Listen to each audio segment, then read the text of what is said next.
Hello and welcome. This is the 2023 verdict, state elections. I'm Shewa Kimbaloe. It is the second leg of our round-the-clock coverage of Nigeria's 2023 general elections, and all eyes are on Nigeria for this one. Good thing Channels Television is live across the states of the Federation, where Nigerians will be voting for their preferred leaders. We'll be your eyes and ears all through this process. I'm Bukola Samuel Wemimo. But it gets even better. You can be a part of our coverage. Join the conversation on social media or send in a message on your expectations and whatever is happening around you that concerns the election. I'm Kayode Okikulu. It's indeed a very interesting period in our political and electoral history, and what a time it is. And you know, Channel Television, what we do for you to bring you all what you need, information, all the coverage that you need to know at this hour. So let's get started, everyone. 3 weeks ago, on February the 25th, INEC has said that this is the first time since 2011 that general elections would hold as scheduled, unlike previous ones that were postponed. But that record, as it is right now, is not going to stand, because the second leg of the polls did not hold as originally scheduled for the 11th of March. Yeah. Well, nevertheless, we're going on as rescheduled. So it's about 14 hours and some minutes, I believe, to 8:30 a.m. when polls are expected to open nationwide. An election described as one of the biggest in the world, with 91.8 million registered voters this time around, instead of the 93.4 million during the presidential election. And it's simply because voters in the FCT won't be seeing election action, really. And will be inactive. For now. For now, exactly. And that has also brought the number of polling units down to a total of 173,784, where governorship and state assembly elections will be holding together in some places, and just the state assembly elections in some other places. That's what you get when you take out the over 2,000 voters from that's the ones in the FCT from the total 176,000 plus voters or polling units nationwide. Lots of figures to wrap your head around, but you get the point there. Yeah, absolutely. And so you might be seeing a lot of figures tonight, because we'll be bringing all those figures that matter in tomorrow's election for you. Now, this election is projected to be much more complicated than the first leg. Well, INEC has said as much. And so this is why you may want to ask that question. And so the February 25th election had 1 presidential, 109 senatorial district, and 360 House of Representatives seats being contested for. That's a total of 470 seats that is being up for contest. Yeah. While the state elections would involve 28 governorship seats that are being up for contest out of the 36 states of the Federation, and 993 state assembly seats all for grabs. That's a total of 1,021 positions up for grabs there. So by scale, tomorrow's election is more than 2 times what we witnessed the last time out. So let's take a look at some of what some of these figures mean and what we can make of them. So they're as large as you can see right here beside us. So you see, guys, the states where the elections won't be holding are the ones you find in gray. I don't know what color you're finding on your screen, but yeah, here is gray. It is gray here. And so you can see the state are 8 of them: Osun, Ondo, Edo, Ekiti, Kogi, Bayelsa, Anambra. Well, FCT is not regarded as a state. It's a state of power, the Federal Capital Territory. These are the 8 states fundamentally where elections will not be holding tomorrow across the Federation. Indeed. The states you find in green are where you will be holding elections. And I mean, this is where all eyes will be on, particularly because you'll be having, battle states. Some of them will be pointing you to that. But the states in green and the states in blue will have elections there. And I will just walk you through some of them and maybe some of the battlegrounds as we progress. But this is how the map looks like. Yeah, absolutely. So some people may be wondering, why are elections not holding in these 8 states? It's simple. There's been elections that have been rescheduled or rerun or polls cancelled. Supreme Court had ruled on some. So you find out that these elections are falling out of the original window and displaced within the original window scheduled for every 4 years. That has been so you see those elections, you find out what happened in the case of Peter Obi, the case of Chris the very first one that Anambra. turned Absolutely, the calendar. turned. So you, in the case of Edo, you find the case of Oshomole and those period, Ekiti, in the case of Fayemi Adara. So all these elections were at some point the court had to rule, and they are now being held out of the normal schedule where you find the 36th state of the Federation, where elections hold at the same time. So this 8th state, you've had elections it will be holding on the 11th of November in 3 states, Kogi, Bayelsa, and Imo State. Where's Imo? Oh, right there. It's green, but yeah, I hope my guys just turned that into gray because Imo also will be holding elections later this year. And we saw election hold in Bukola last year in Ekiti and Osun. And so also around the same period, Ondo and Edo had election. Kogi, Anambra, and Imo, Bayelsa and Imo will be having an election later this year, and so we've seen election happen, of course, in Anambra, which saw Chukwuma Soludo become governor there. So that is where we are at. Of course, you know that governorship elections don't hold in the FCT, and that's what you see. Kaode, blue. Okay. I was going to maybe we'll get to the blue because it's a very interesting talking about. Fantastic. Talk about the blue, Kaode. Yeah. Well, these are the states where you have the incumbent governors actually seeking re-election. By the way, Lagos is also one of them, but it's green there, but you get the point. So we have, these are the states that people think that the stakes are really high, especially what we saw, for example, during the presidential election. I think Lagos is one big example that a lot of people point to, what we saw in Nasarawa, what we saw playing out in Nasarawa. So these are the states where you'll expect that the battle will be, what, the hottest? Intense. Yeah. It might be intense. Even though it's election, it's not war, but you get the sense. That's what you expect. Political battle. Political battle, exactly. So indeed, of course, Bukola, everyone knows that all of the states that we're talking about, we talk about this in Zamfara, in Ogun, Oyo, Kwara, Nasarawa, Bauchi, Gombe, Adamawa, Borno, Yobe.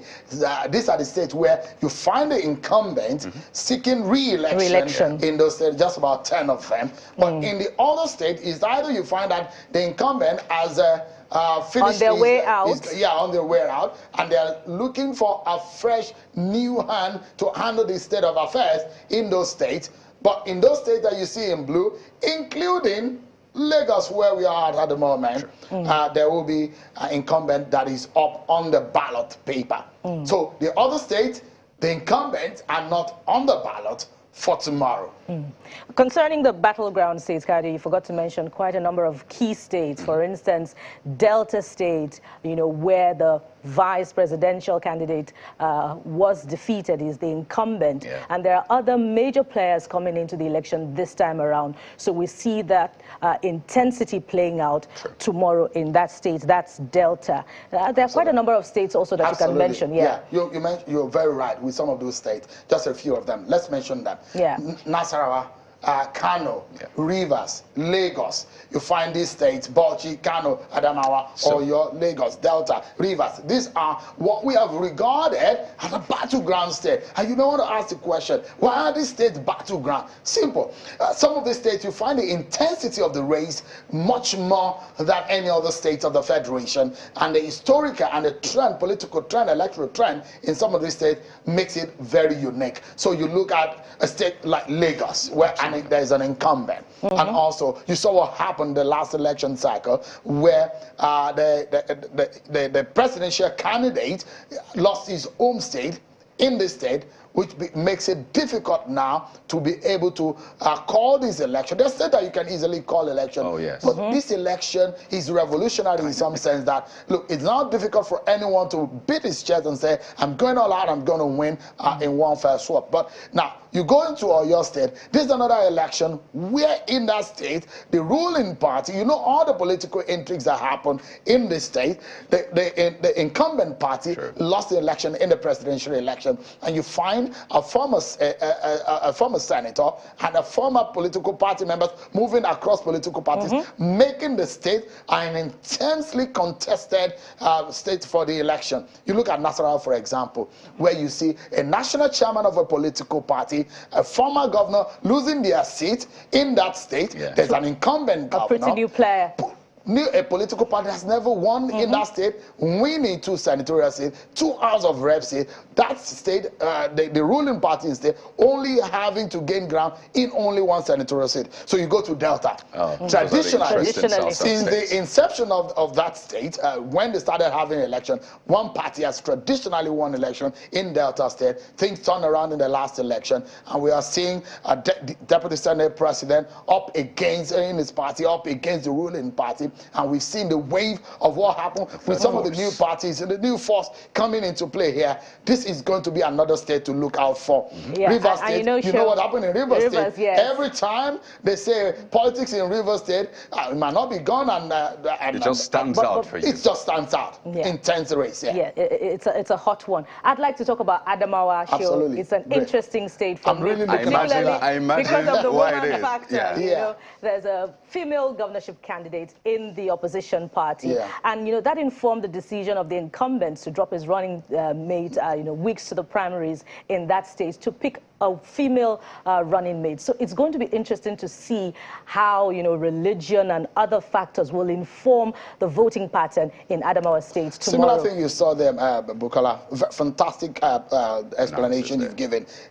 Issue of ethnicity, religion played out. It was playing out here in Lagos. State, and that also will play out. Don't forget, Kayode, in Adamawa State is a state of one of the top frontline presidential candidates. He's gone back home. We saw the pictures of him going back home to go and help his party to win election. So that's going to be an interesting one. Look at Bauchi, for example. And in Bauchi State, the incumbent is fighting familiar foes. And, they came together pretty much because of a common interest in the presidential election. But this time around, it's not certain whether they'll be working together to help the incumbent win, because of the disaffection arising from the primaries. Remember that the incumbent was also in the presidential race, and his reemergence, as the governorship candidate was pretty much contested. So all of those factors are going to play out when, Bauchi citizens go to polls tomorrow. When you talk about the states, some of the states with the highest voting population, you look at that state. Guess what? There's someone that has always held sway in that state in presidential election. His party is not up for contest. Guess what is happening in that state? Those who are in the ruling party, there's a lot of division in that party, and some of them have crossed. In fact, some people having the tag of a political party and working for the other political party. This makes Bauchi State a state to look out for. Is a battleground state. Look what happened in the presidential election. There are those who believe that has thrown up a very, very interesting dimension into what could happen in Bauchi State, similar to Kano. Absolutely. And I think usually when you look at the number of registered voters in the country, after Lagos, you have Kano. And Kano is usually, they call it one of the KKKs, except that this time we didn't see the figures we used to see in times past. Some say that's thanks to the beavers. But Kano is quite interesting because we see in the result of the presidential election, some will say it's easy to know how Kano will swing. But is that how Kano will swing? Understanding that Kano is dynamic, I know that some will easily say, we've seen the way Kano swings. Let's move on from this one. You're probably not the type that will love boxing because of your look and size. You'll be shocked. But you know what happens in a game of boxing? When you go on the home turf and you lose the battle, ask the likes of Anthony Joshua when he goes to Saudi Arabia and he's not looking like he's going his way. When he goes back to Britain in the UK, he gets all of that home support comes from him. You see what happened in Canada in the presidential election? Those who lost out in that election will probably have gone back to the drawing board to fight back again and see what happened. It was a trouncing of some sort in that election. It was a surprise for some people. For some people, it's a wake-up call. And that is what is going to make Kano a state that anyone needs to look out for. You're right on the money, Sheon. State might, the popularity of a certain candidate, certain, strong player in that election will all play out to determine who wins that state. The only state we saw over 1 million votes coming in for a presidential candidate. Absolutely, yeah. Absolutely. So, and guess what? So in all of these battleground states that we've mentioned tonight, one thing is very interesting. In Adamawa State, the presidential candidate, who else from that state won his state? In Kano State, a presidential candidate who won that state, who is from that state, won his state. Lagos, the presidential candidate who comes from that place, lost his state. Anambra went along the lines of the others who won their state as well. Yeah. In fact, so Anambra the State, the presidential candidate from that state, not only winning that state, he came all the way to another man's land, state to win it. So you see the reason why these stay dotted in red. We don't mean literally with the red color in terms of how things will pan out, but it tells you the heat that's going to be coming out of this state, and it shows you that whatever happens, look, let me go back to Nasarawa and give you some insight on what is happening. There's a huge Christian population in some part of the state. There is an incumbent who is from a minority part of the state.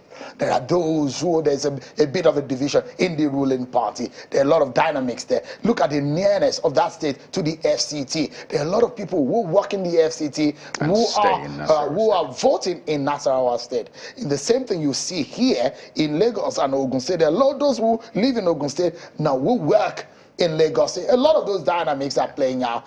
How much of that and how that will affect Nasarawa State? A lot of people will say, why is Benue State not a battleground state? Well, it is a battleground state in some sense, but we have not just identified it. We've seen where these states that were painted in red will pose more threat, and we can see that the figures might be very close in terms of how the race will pan out. Well, you know, Sheon, I've spoken to quite a number of resource persons, and they say that sometimes, the religious factor has been overrated and overplayed, that in fact, there are huge population, of Muslims in that state that identified with the new player in the presidential election, and that, religion is not necessarily a big factor. But it will be interesting, to subject it to more empirical survey to find out exactly, what goes on in the minds of voters and how they make up their minds in the elections. But we'll see all of that in the governorship election. Indeed, just quickly to take a look at the figures, state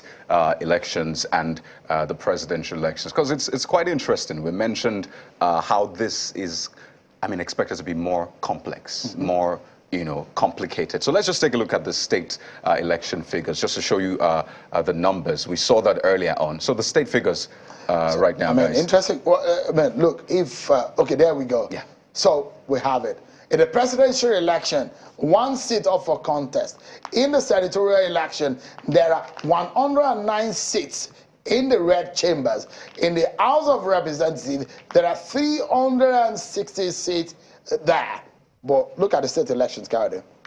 A whooping 28 governorship seats up for grabs, 993 state assembly seats up for grabs. So you have over 1,000 seats, or INEC says constituencies, but just to break it down, over 1,000 seats compared to the 470 seats we saw during the presidential election. So yes, I know a lot of attention was on the presidential elections. People wanted to vote for the president of their choice, but this is actually even way more complex, more seats up for grabs, and I really hope the Nigerians will pay as much, even more attention to this, because this is where politics is local comes into play.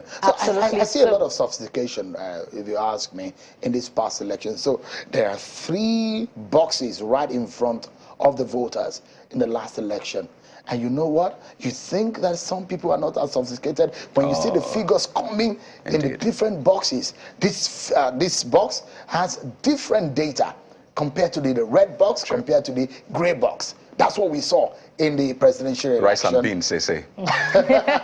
So it was a total, I was shocked actually, because we thought that maybe we have some unsophisticated voters in the interior part of the country. These last elections showed me that Absolutely. Nigerians are politically savvy. They are very much interested in politics, albeit that is voter apathy that a lot of people talk about. There is a huge improvement considering the fact that we had over 85 million voters registered in 2019. Now we have over 93 million registered voters in 2023. So if you take away those figures of about almost 12 million people added to the voting population, compared it in the past, the percentage, not the numbers, the percentage of people who really came out, 2023 election gave Nigeria a very giant leap in terms of voter awareness, voter enthusiasm, and you see a lot of sophistication because you find in one constituency or in one polling unit, people voting, their variation in their voting. Absolutely. They voted in presidential differently, they voted in senatorial differently, and they voted in the House of Reps differently. The rice and beans factor there, Sean. Absolutely. So are we going to see it yet again in the governorship election? Kade made a very critical point that, you know, attention is paid on to the presidential election, but not as much to the state elections and the state assembly elections. You know, the state governors decide the distribution of resources. They decide your roads. They decide infrastructure, primary health care. They decide all of those important factors that make you comfortable, you know, as a citizen in your state. The state legislators make laws that affect you. So we're going to see that sophistication or not in the outcome of the numbers of those who come out to vote. And perhaps if the rice and beans factor will also play out in the winners of the election. Mukana, there's something I need to say here. The closest election to the people of Nigeria are not conducted by INEC, which is the local government elections. For the national elections, this set of election is the closest to the people because you have the state and those who are representing you in the State House of Assembly. Now, if you're going to make any impact at all in those who govern you at the state level, tomorrow's election is where, in fact, we should see more people coming out because you can actually identify, you know, it's easy for you to identify with these people because you are likely to see a state lawmaker that you can see a senator, a House of Reps member, or even a president. You are likely to find the governor drive past on your way to work more than you see a president. So if there is one election that I like to plead with anyone that you need to jettison the Premier League game tomorrow, or to jettison visiting friends and having barbecue tomorrow because of the free roads, this is the election you need to pay more attention to. You can, in fact, all those you are going to elect tomorrow more accountable than you hold in the national election. Because guess what? It's easy for you to have a 200 naira bus ride from your home to where these people are. At the state. There are other things that they should jettison as well. You know, the football games on the streets, you know, in your locality, jettison that. I mean, just for a day, right? For a day. A few hours. I mean, look, Kade, let me tell you, the lives of a people is determined by those who will lead them. Indeed. And the crop of those who lead a people and their livelihood is also determined by the quality of those who lead them. Absolutely. So the quality of those people is determined in the actual outcome of the governance that we see.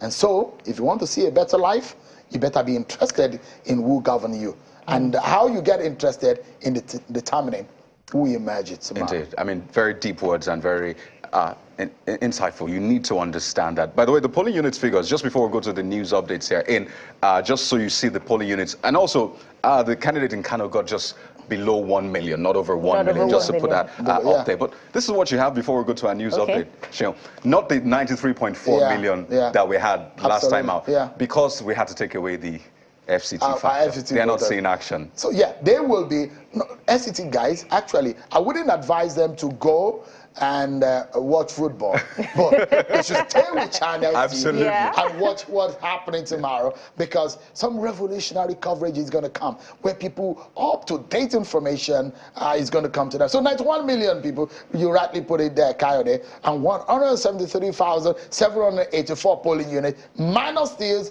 one in the FCT is what you have that will be concentrating on tomorrow. Interesting moments, really. Just counting down. Everything is green for now. Yeah. Until we start painting them by political parties tomorrow. So let's take a look at the news update. It's a lot happening just to get you up to speed with all of the stories you need to have. And we'll be back in a moment.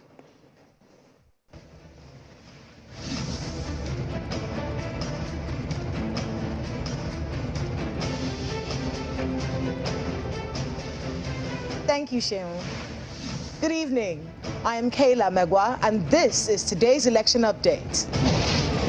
The resident commissioner of INEC in Adamawa State, Mr. Hudu Yunusa Ari, has assured the people of the state of a smooth electoral process during Saturday's governorship and state assembly elections. He gave the assurance while supervising the deployment of sensitive and non-sensitive materials at the premises of the Central Bank of Nigeria in Yola, the state capital. But this time around, they are all around, so we don't expect any problem. Also in Zamfara State, the National Youth Council of Nigeria is calling on youth in the state to come out en masse and vote candidates of their choice during the election. Addressing journalists in Gusau, the chairman of the State Council, Mr. Bashar Garba, told journalists to conduct themselves in an orderly manner while electing their next leaders. To also remind them to maintain the gesture in the governors and the state assembly elections coming on Saturday, 18th of March 2023. The Assistant Inspector General in charge of elections in Rivers State, Mr. Kayode Egbetokun, has read the Riot Act to politicians and criminally minded people who may have the intention of trying to disrupt Saturday's election to desist from the act or face the wrath of the law. The AIG stated this while briefing journalists at the headquarters of the Rivers State Police Command in Port Harcourt, the state capital. The 3 weeks period that we have between the last election and now have been utilized to cross our T's and dot our I's in preparing for this election. The Independent National Electoral Commission INEC in Gombe State has received sensitive election materials ahead of Saturday's governorship and State House of Assembly elections. The resident electoral commissioner in Gombe State, Mr. Umar Ibrahim, supervised the distribution exercise amidst heavy security at the headquarters of the Central Bank of Nigeria, CBN, in Gombe State. All issue of logistics have been completed. All arrangements have been completed for the logistics. Ahead of the elections, a civil society group under the aegis of Nigeria Election Observer and Monitoring Group is calling for the immediate demilitarization of the electoral process in Bauchi State. The group told journalists at a news conference in Abuja that Bauchi State is witnessing an unprecedented deployment of armed military officials, a situation the group says could scare voters from exercising their franchise. Any contempt on these rules and obligations may breed a gradual descent to chaos, such a chaos must be avoided at all costs in Bauchi State. The Anambra State Resident Electoral Commissioner, Mrs. Love Agwu, has reiterated the readiness of INEC in the state to conduct a credible, free and fair election in the state, as all necessary preparations have been made. Addressing journalists at the state headquarters of INEC in Oka, Mrs. Agwu says about 1,000 BVAS machines have been reconfigured, tested, fully charged and ready for the State House of Assembly elections on Saturday. We can assure Anambra people that the police, the army, the civil defense, everybody is good to go. The Zamfara State Commissioner of Police, Mr. Kolo Yusuf, says security agencies remain non-political and will ensure that the electorate exercise their constitutional right under a peaceful atmosphere. Mr. Yusuf stated this while meeting with different youth groups on election preparations in Gusau, the Zamfara State capital. I want to stay in peace. We don't have any other state than Zamfara State for now as your state of origin. So if all of us take it that way, which means we'll do everything possible to make sure that we get the situation right. The police and the Independent National Electoral Commission in Ogun State have expressed their readiness for Saturday's state elections. A visit to major areas in Abeokuta, the state capital, revealed that the atmosphere remained calm and in anticipation of the election to elect representatives in the state and the 20 local government areas. Sensitive and non-sensitive materials have been distributed to the 20 local government areas of the state. The state resident electoral commissioner says the commission is good to go. We moved these materials on Wednesday, 2 days ago, to the local government offices, and they're all there safely. They all safely arrived at the local government offices of INEC. That's today's election update. It's back to you, Sheila.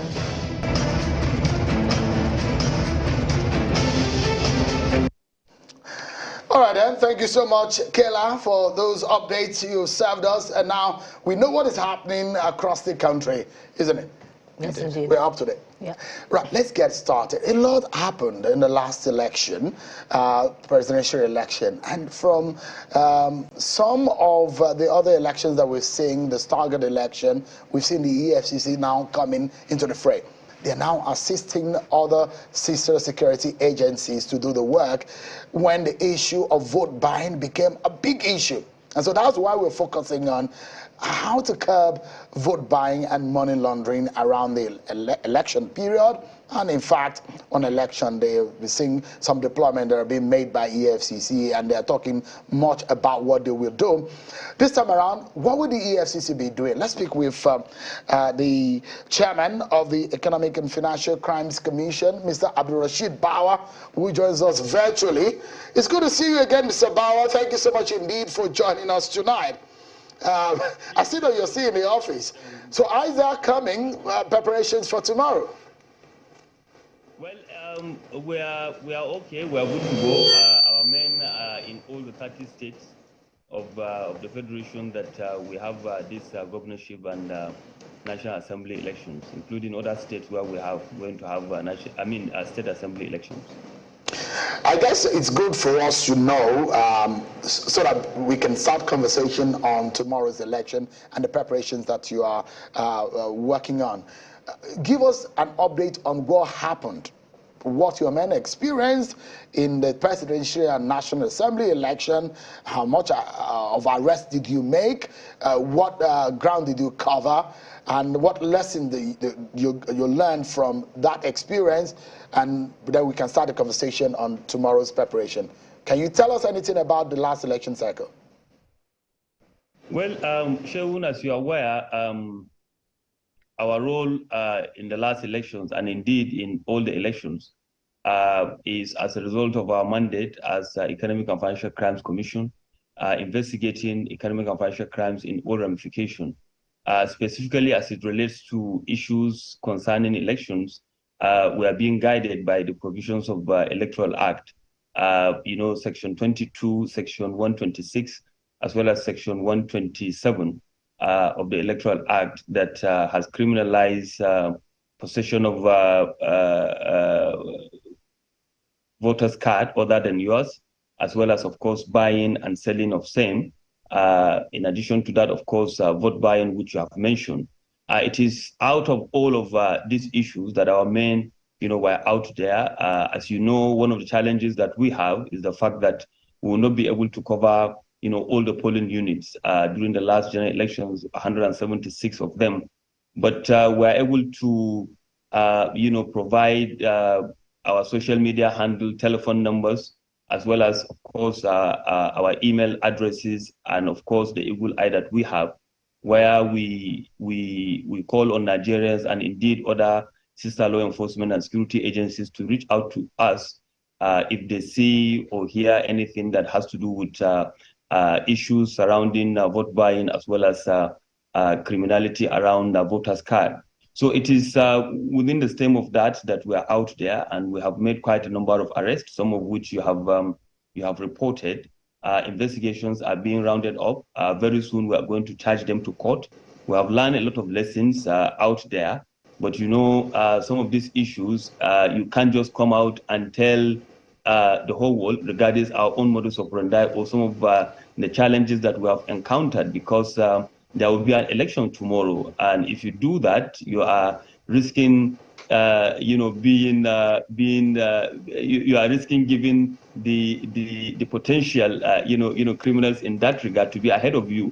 So we'll hold on to that for now. But of course, all that we have seen and all that we have learned, we are going to sit back and work towards improving, towards the next, general elections.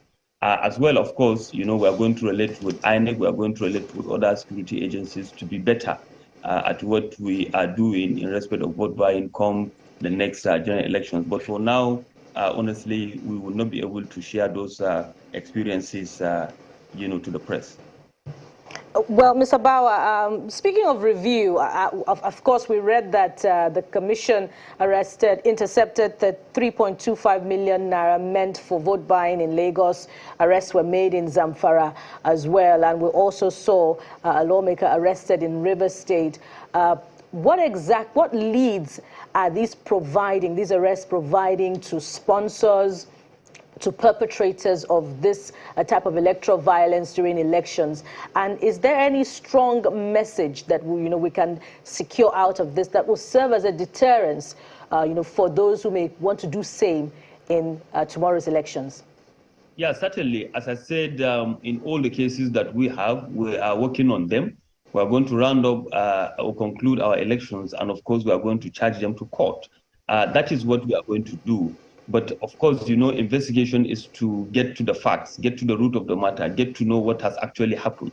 So arrests were made. Of course, investigation will reveal whether or not, they have crossed the line. And of course, as a law-abiding institution, we are going to go to court, who will serve as an arbiter to listen to us and of course listen to their defense before decisions are made.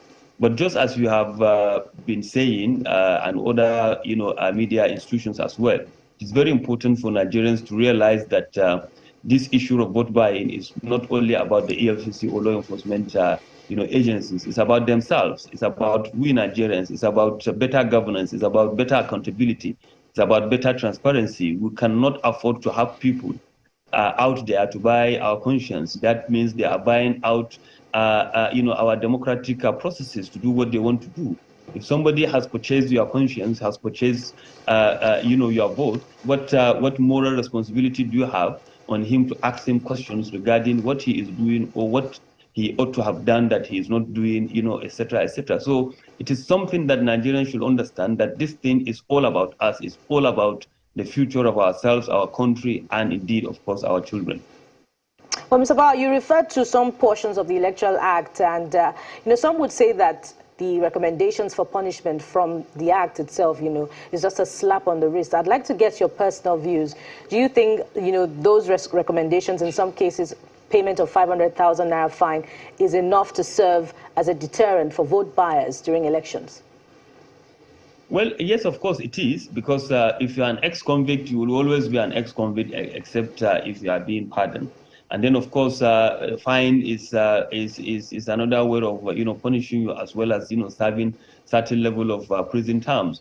Now the question is, what is the subjective? Is all subjectivity that is making us to feel that, oh, look, if you have done this, you must serve 10 years or 5 years or 20 years imprisonment and all of that. We have seen instances whereby people are being jailed, but that does not mean that others will not come and do the same crime that others have committed in which they are being punished for.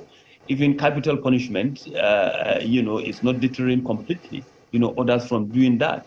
But I think what is more important is the fact that the laws are being enforced and people are seeing it. And then that is why the issue of prevention and deterrence is far more important than the enforcement itself. Ability for law enforcement agencies and the government to put in processes and procedures in place that will make it difficult for people to commit the crime is far more important than the enforcement. But when it comes to the issue of enforcement, once somebody is charged to court and is convicted, and then of course punishment is being served, then we can take it off from there, whether we need any review or otherwise. But we have not even explored the provisions of the law to the fullest. Why are people now even talking about amending that is too small? Let us start with what we have. Let us see. Let us have a situation whereby maybe 100, 200, 1,000 electoral offenders in this category are being punished, and then of course we are now comparing based on scientific research to see that, okay, look, we need to do something better. But we are not there yet. Why are people eager, to make laws amended when they are not being enforced to the fullest? I'd just like to put a figure to it, just so Nigerians can understand the work the EFCC is doing and will be doing. For the previous election, how many arrests were made across the 36 states and the FCT by your men and women? We have made quite a number of arrests. As I said, of course, every arrest or every investigation is being determined by the inquiry that is being made, thereafter, with the facts that are that are going to be unraveled, during the course of the investigation. Several arrests were made, and of course, once we conclude our investigation, we'll be able to, charge to court going forward. Are you able to put a figure to it? 10, 20, 30, maybe? Several arrests were made.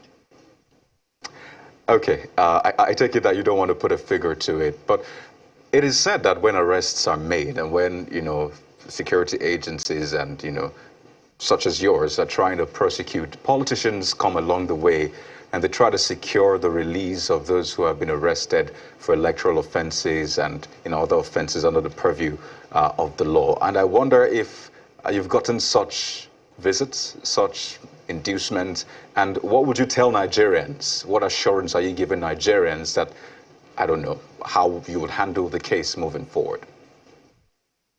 No, all the cases that are under the purview of EFCC are bailable offenses, and that means we grant administrative bail. Normally, when somebody is arrested, of course, we give him bail conditions, and once those bail conditions are being fulfilled, we release you on bail, and then while investigation continues until when we are ready to charge to court. So anybody can come for the bail of anybody if he meets with the criteria. So it's not about influence, it's not about inducement, there's nothing like that. Bails are free, and we continue to do our work based on the laid down procedures that we have. So you've not gotten any pressure from any politician saying, drop this case, what, you are a friend, we'll take care of you moving forward. Has that been the case with you? No, there is nothing like that. Nobody can come and tell the EFCC to drop a case. How? It is our own procedure and processes, that will make us move forward. We have the discretion, of course, to investigate matters that are before us and to also prosecute matters. So there is nothing like pressure. Pressure from where? How? What? Okay, just to get a better understanding of what to expect, because I can see on social media, as you said, a lot of Nigerians tag the EFCC when they see something, they tag the EFCC. In fact, they even tag EFCC to videos of, oh, by the way, some of these voter inducement take place before the election. I think it would be important to also speak to what you're doing, because some of those things don't happen on election day. They happen pre-election, and they've done all of the deals, and, the election day, things just go on. But what kinds of will I say crimes, infractions do you cover? What are you looking out for? So Nigerians know what to tag you to. I mean, some might see violence and want to tag the EFCC. Some might see other things and want to tag the EFCC. What is under your purview? What are you looking out for tomorrow and even maybe pre-election? I told you the provisions of Section 22 is very clear. The provision of Section 126 and 127 of the Electoral Act 2022 is very clear, and we are focused, primarily on these three key issues that has to do with, issues surrounding voters card, which is being criminalized regarding somebody that has them, that wants to sell them, or that wants to purchase them. And then, of course, you have the provision of Section 126 that talked about issues of inducement or issues of coercing somebody to vote for somebody or not to vote for another person, which is the tricky one, because it says that when it comes to the issue of inducement, it has to be done within 300 meters radius of a polling unit. So that means when you are mentioning the issue of inducement before the elections, how do you prove that? Issue of the intent or mens rea, but of course we know that such inducement do happen. Then categorically the Section 127 of the Electoral Act is about vote buying, and these issues are very clear. So these are the issues primarily that we want to be tagged about. But as law enforcement agency that is out there, when we see other things that are happening, we try to draw the attention of relevant law enforcement agencies to come in and deal with those situations. Just a quick follow-up on Kade's question, Mr. Bauer. Is pre-election inducement, does it qualify as vote buying, and does the commission go after such activity? Yes, of course, we go after that. As I said, it's a difficult one to prove, in terms of inducement, because the provision of 126 is very clear. Section 126 of the of the Electoral Act is very clear when it says that it has to be done 300 meters to the polling unit. Now the question is, what is a polling unit? Is it a place where you have, the ballot boxes and INEC officials now camping in for an election? Of course, that is the polling unit, as designated, by INEC to say that you have one here. So that can only happen, as some of the lawyers have advised us, during the elections itself. You understand, when they are there, physically. So the inducement that happened 300 meters around that can now be seen if there is any arrest and investigation that leads to, indicative of the fact that somebody has, crossed the line as per the provision of the section, on that particular day. So can you now induce somebody 24 hours before coming of the INEC officials in that particular area called polling unit? Now, but of course, issues of vote buying, one can buy it, either before and during, but the incidences that we mostly see are those that are happening, during the elections. But of course, even before the elections, we have been receiving intelligence, in that regard, and we are following them, as it comes. All right, let me ask you. The last time we spoke with you on the preparations for the election, you said politicians are bringing forward new methods of vote buying. But first and foremost, did you identify any of these new methods? And if you did, which and how are these methods carried out?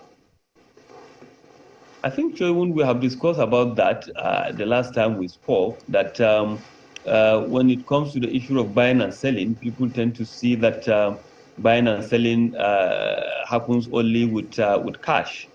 But of course, with the situation that that comes with the Naira redesign, there is a lot of quote unquote some kind of insufficient availability of the Naira. And we have seen instances and situations whereby people are being induced and voters are being votes are being bought with in kind. Food items are being used. Wiring materials are being also used. And other things. We have even seen a situation whereby even gas cylinders were distributed, by a politician, for the purpose of wooing some voters into his camp. All right. So let me also take you up on what we thought we saw on the field when there was no cash. We hear and we understand that there were preloaded cards that were given out to people. Are you aware of that instance? Yes. So is there anything that you have done in that respect? Yes, of course. That is even the easiest thing to do, because that means the transactions happens through the financial institutions. But, the question here is whether or not, there is enough evidence now, to enable us now link that cards that were distributed, for the purpose of buying or selling of votes. That is the tricky one. It's very, very important for us to understand that. We have seen that instance. So, out of a situation whereby the owner of the funds will say that, yes, I distributed this. It is part of my own welfare, activities to the citizens of or the indigents of my constituency. We have already been seeing that. We have already been hearing about that and all of that. And but investigation will reveal, the truth.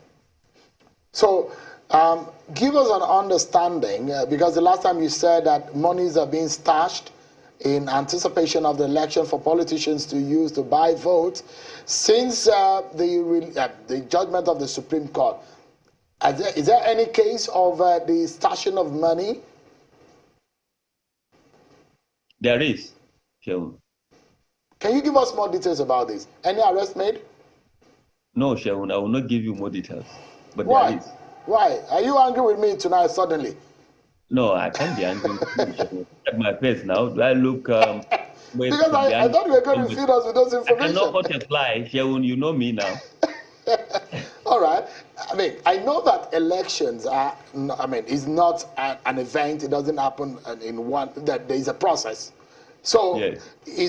Can you tell us if there is a way you can give us an understanding of those activities we saw in the days before preceding the election, perhaps on the Friday where we saw people giving out, because we said vote buying or inducement does not only come in cash, but we've seen video on social media where people are giving out food items and all what have you, labeled in politicians' faces and names and political party logos and flags.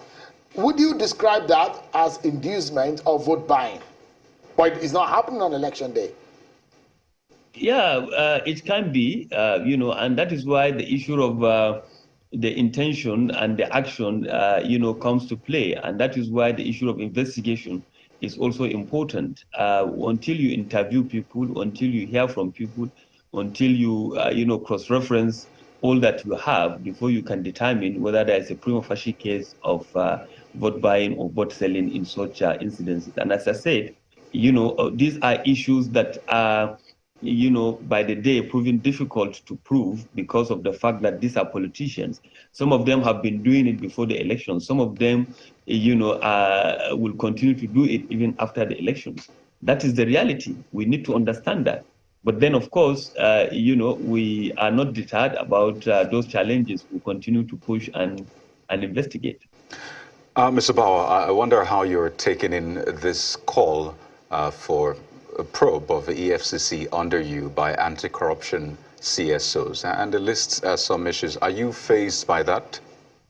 What are the issues now?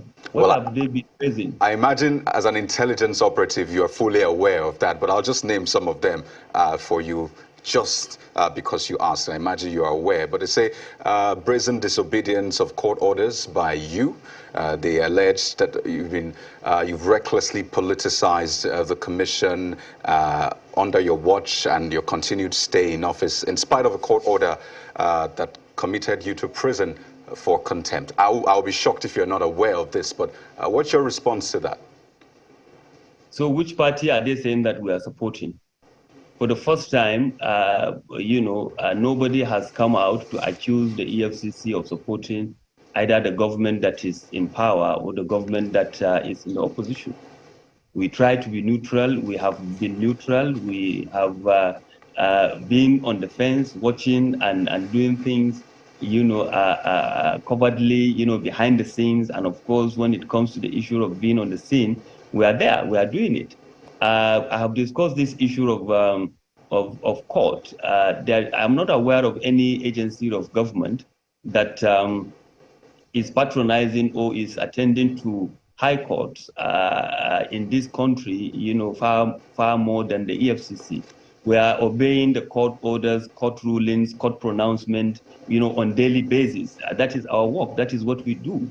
Last year alone, we have told the whole world that we secured 3,785 convictions in court. You cannot do that if you are not, following court orders and processes and pronouncements. We lost only 41. And that means we have over 98% success rate in court. If you add the two figures, that means we concluded, close to 4,000 cases, and we lost only 41. And that is less than 2%. So how can somebody now stand on his own? We are 200 million Nigerians, people that are being paid to come and do the bidding of some certain politicians that, we are investigating and will continue to investigate. They are being paid, and that is why they are doing what they are doing. And if they are coming out there to say that Bauer must go, others too are coming to say Bauer must stay. But it's not about Bauer going or Bauer staying. When it's time for Bauer to go, Bauer will go. That is the reality, of human stay, even in this world, to close of an office. You understand? But the issues that they are raising, they are baseless. They are not grounded. They don't know even what they are saying, to be honest with you. I'm inviting them to come here so that to discuss some of these issues that maybe they are being half-baked, they are being given to them half-baked by the politicians that just want to cause distraction because there is new government, coming coming in place, and they feel that Bawa is too stubborn for them. Bawa should go. If the time has come for me to go, I will go. But the EFCC is going to remain. That is what they need to understand. EFCC is going to remain, and whosoever that is taking over from me when the time comes, whether it is tomorrow, whether it is in the next 2 years or in the next 6 years, then I can guarantee you that EFCC will continue to do what it has to do. Our vision is to rid this country of economic and financial crimes, and we'll continue to do that, God willing, until we attain our objective. Stay with us, Mr. Bawa. We need to take a commercial break, and when we come back, more on the EFCC's duties tomorrow as they deployed officials on the field. Field officers of the EFCC say they're going after vote buyers and sellers and those who are also receiving. We'll find out more from the EFCC chairman after this break. Stay with us, everyone. We'll be right back. Thank you so much. It's so good to know that you're still with us right here on the 2023 election verdict, right here on Channels Television, the state elections and continuing coverage of the 2023 general elections in Nigeria. We've been speaking with the chairman of the EFCC, Mr. Abdulrasheed Bawa. Let's take a moment to just take a pause from that conversation, and let's give you an understanding of what is going on in some parts of the country. You need some of this information to stay up to date. These are some of the events and activities across some of the southern region of the country. Bayelsa, Edo, Rivers, Delta, Cross River, and Akwa Ibom are the 6 states that make up the south-south region of the country. While all 6 of them will be partaking in the House of Assembly elections, there'll be no governorship elections in Bayelsa and Edo states. The expectation of residents in Delta states is that there should be peace even after the polls. I would suggest during elections, if our people will just block their ears, don't listen to the politicians, go out there and cast your vote. When you cast it, you protect it. That way peace will come. We need peace. In Akwa Ibom State, the ask is that INEC should improve on its processes. I believe this coming Saturday, INEC should try and improve on their network, on their timing, because most of us went out very early. Like me, I left home around 5:30 to meet up to my own unit, but ended up staying there till 11. In River State, the residents call on the incoming administration to swiftly address critical issues such as unemployment and create an enabling environment for businesses to thrive.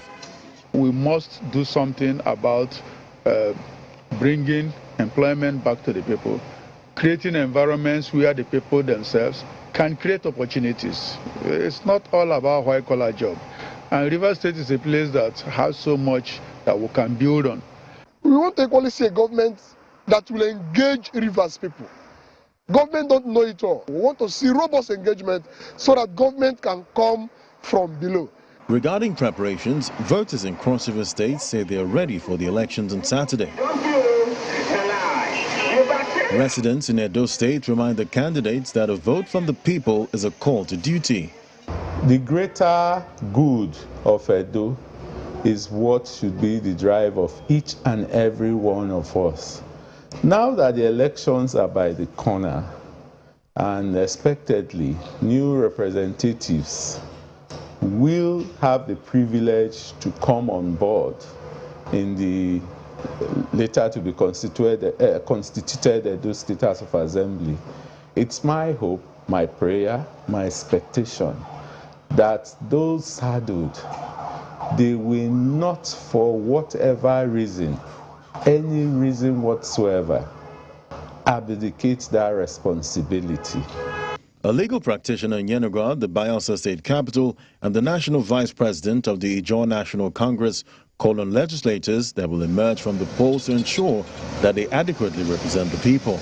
The governor is elected by everybody to carry out acts, but you see, the parliamentarians act like the mouthpiece of the people. So when you have a situation where you have councillors at the local government level, you have members of the assembly, you have a member in the House of Representatives, and you have a senator. So you have 4 persons speaking for us, and then our voices cannot be heard and they're still under development, then the question should be, what are the indices used in selecting a particular candidate? And then people should actually select those candidates that understand the work of the legislature. The consciousness of the people is that better candidates should be voted for to be in the House of Assembly than other persons who have been moribund and have been mute over citizens' problems and democratic principles. There is need to respect democratic tenets and principles and practices. Are these House of Assembly members before and now will obey these principles? Are they really doing their work perfectly according to the citizens' quest? Whether no or yes, we expect that incoming administration or members of House of Assembly may do better. With less than 24 hours to the governorship and House of Assembly polls, residents are hopeful that the emerging winners will hearken to their yearnings and boost the economic development of the South-South region.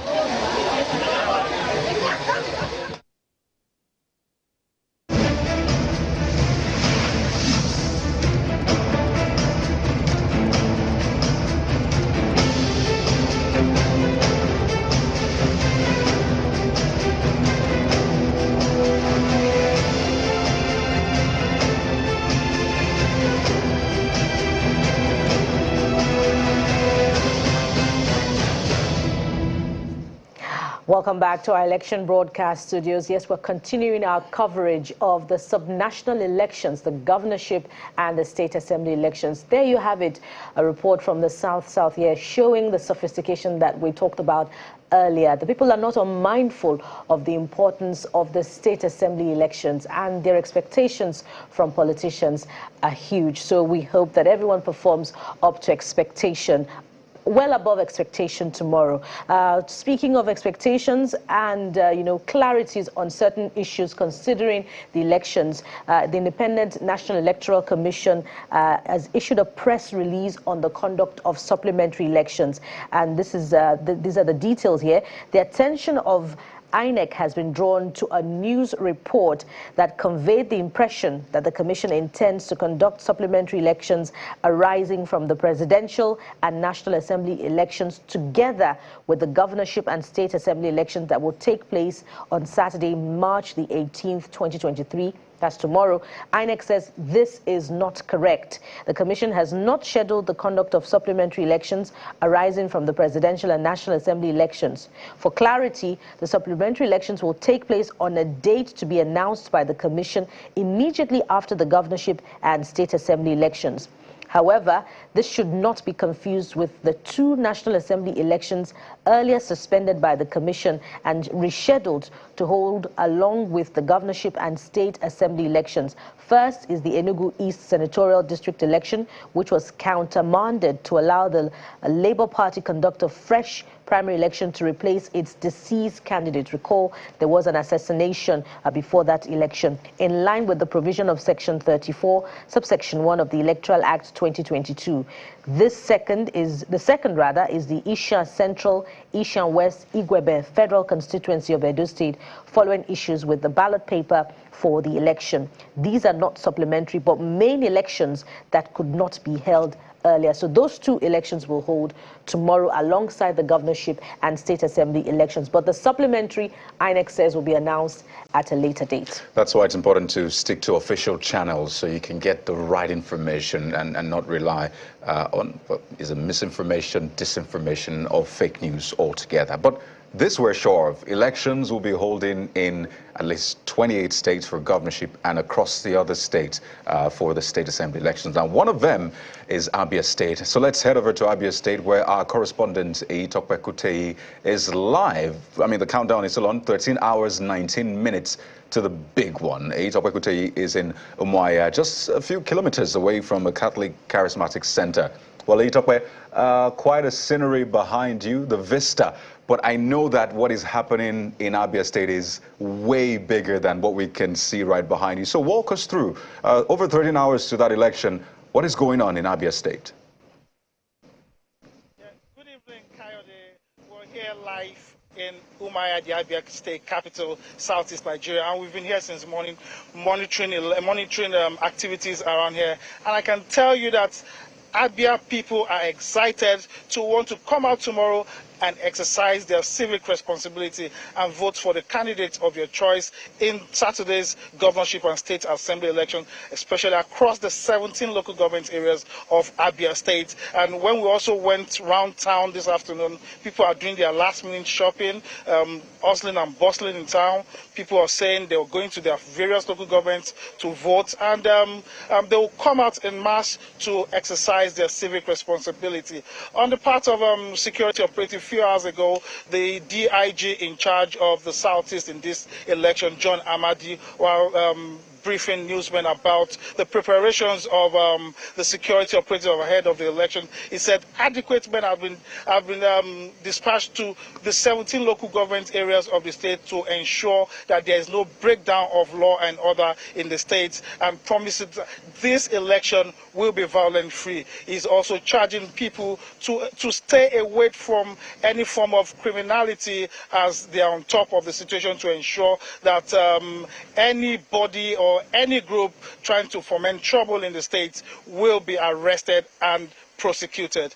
On the part of the INEC, just yesterday they started the distribution of the sensitive material through the EOs, electoral officers, to the 17 local government areas.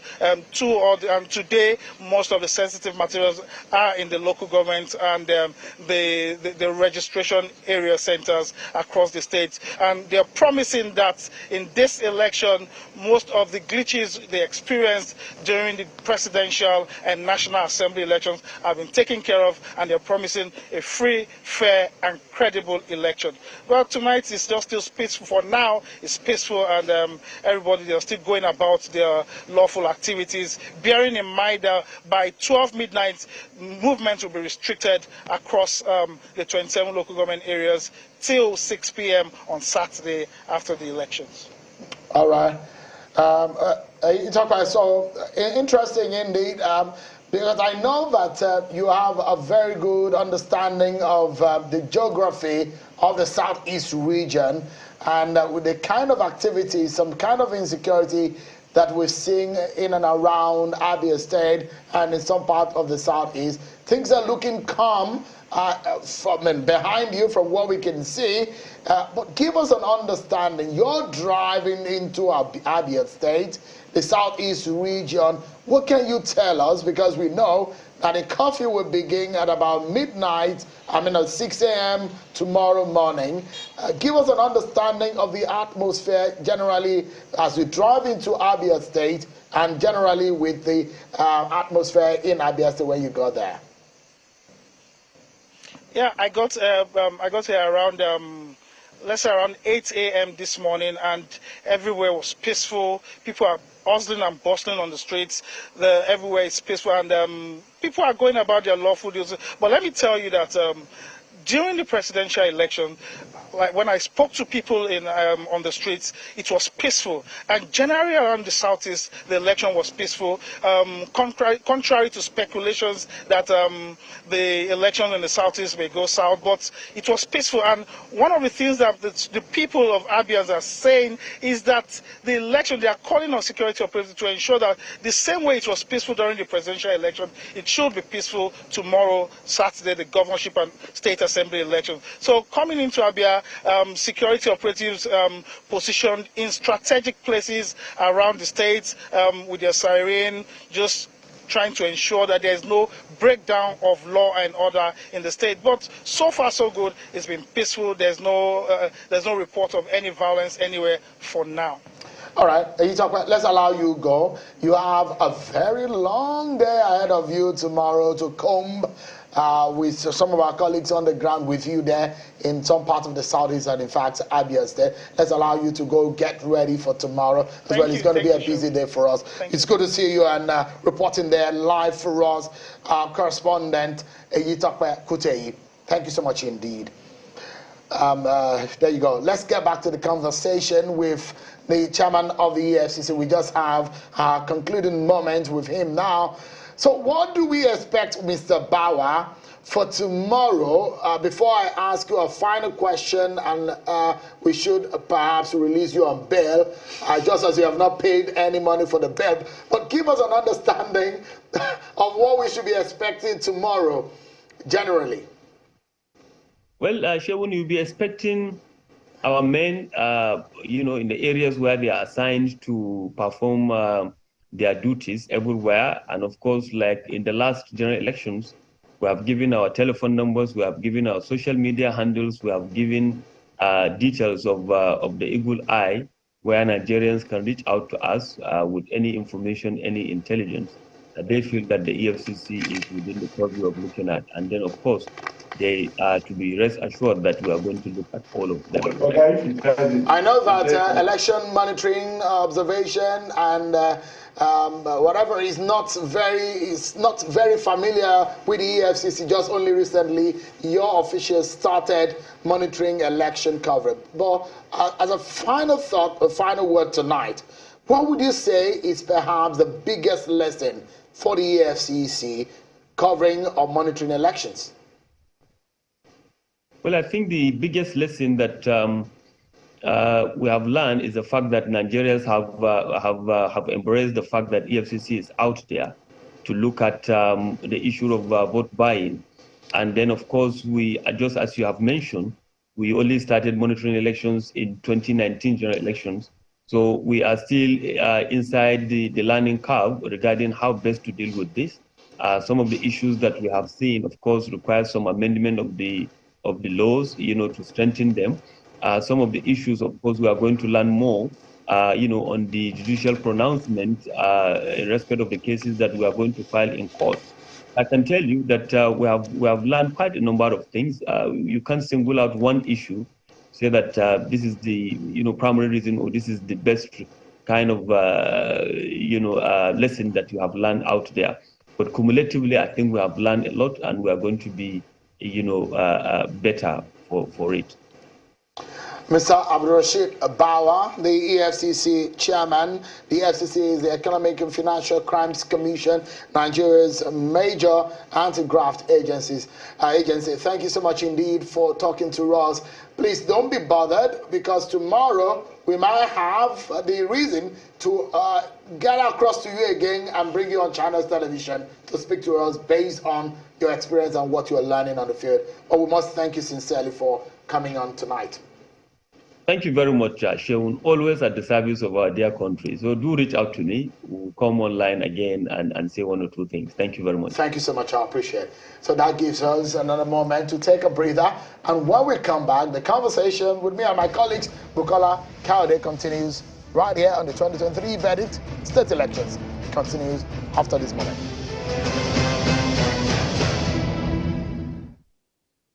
Thank you so much, everyone, for staying with us.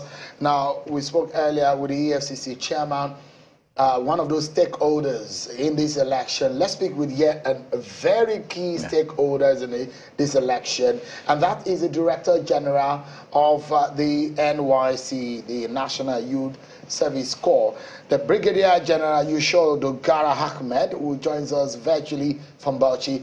Thank you so much, DG. It's good to see you. But thank you again, because the last time we spoke, it was the presidential election. Now is the state election, the governorship and the House of Assembly elections in the state. So there's a lot of difference, a word of difference between that and this one. So give us an understanding. Are you deploying the same number of men or women or NYC corps members that you deployed for the presidential election that you are deploying for INEC to use in this election?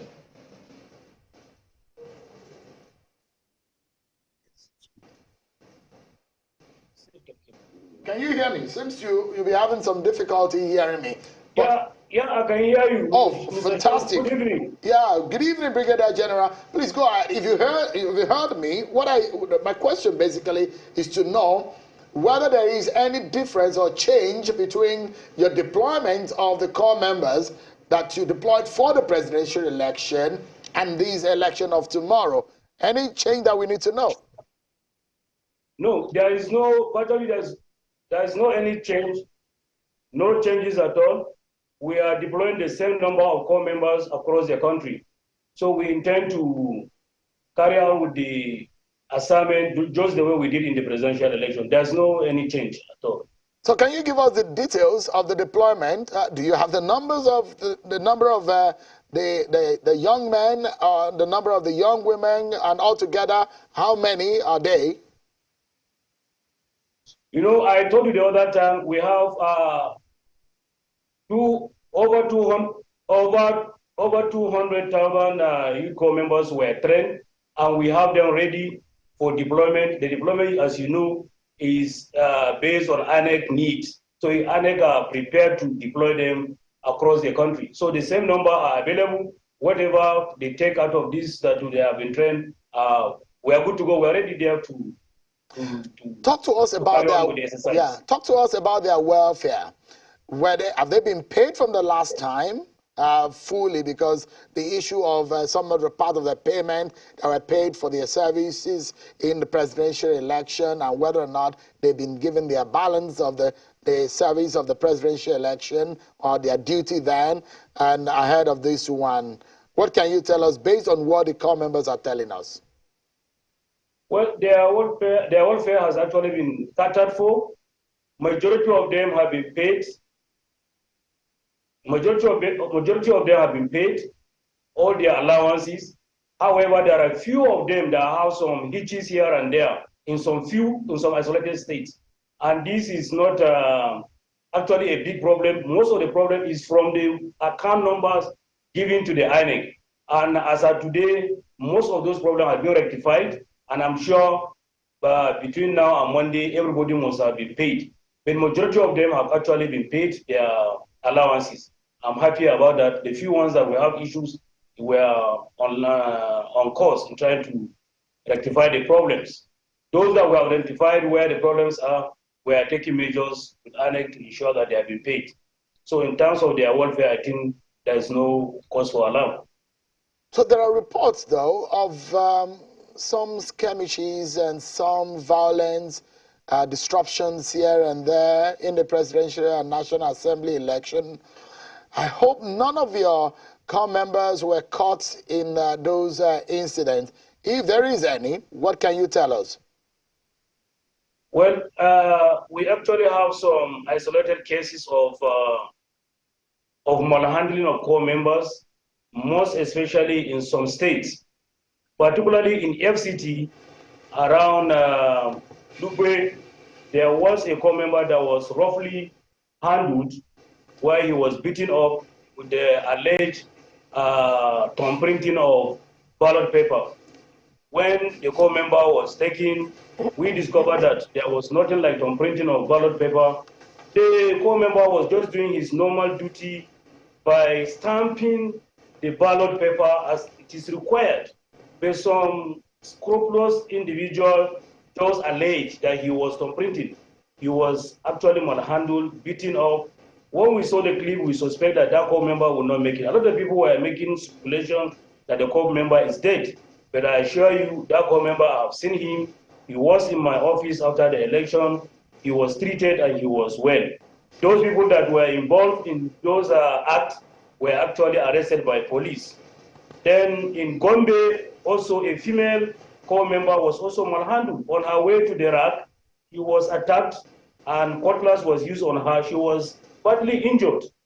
You may recall that it was widely spread in social media equally in Enugu, where a core member was alleged to have been transferring vote meant for Obi to Kwankwaso, which was wrongly alleged. I interviewed the lady. She was actually an origin of Enugu. What happened was a different scenario. She explained to me, and thank God that one she has not been attacked. But I think they did a video. After doing the video, they did what we call cut and join to serve their interest and just put it on public view. Equally, the most horrible one that happened occurred was the one in Delta State. It so happened we are aware the issue of these beavers where they don't work well, where we have issues of network here and there. Some core members were detained by some youth in Delta State saying that they will not allow them to leave that voting poll until they offload the result. They told them that there's no network and there's nothing they can do. At the end of the day, in fact, they tried to find their way out. They chased them out of the place. Before you know it, they were waylaid and some unknown gunmen opened fire on the vehicle. 2 of my corps members were shot. They were taken to hospital. There was speculation that the 2 of them were dead, but I assure you all of them were alive. They have been discharged from the hospital, and they are okay. They are doing well. There are isolated cases of attacks.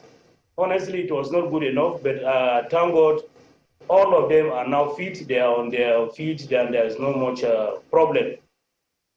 So, Mr. Ahmed, based on these concerns arising from your post-mortem of the participation of corps members as ad hoc staff in the presidential election, are you confident about, their participation yet again in tomorrow's election in terms of welfare, protection, and all other requirements for their comfort and well-being during the process?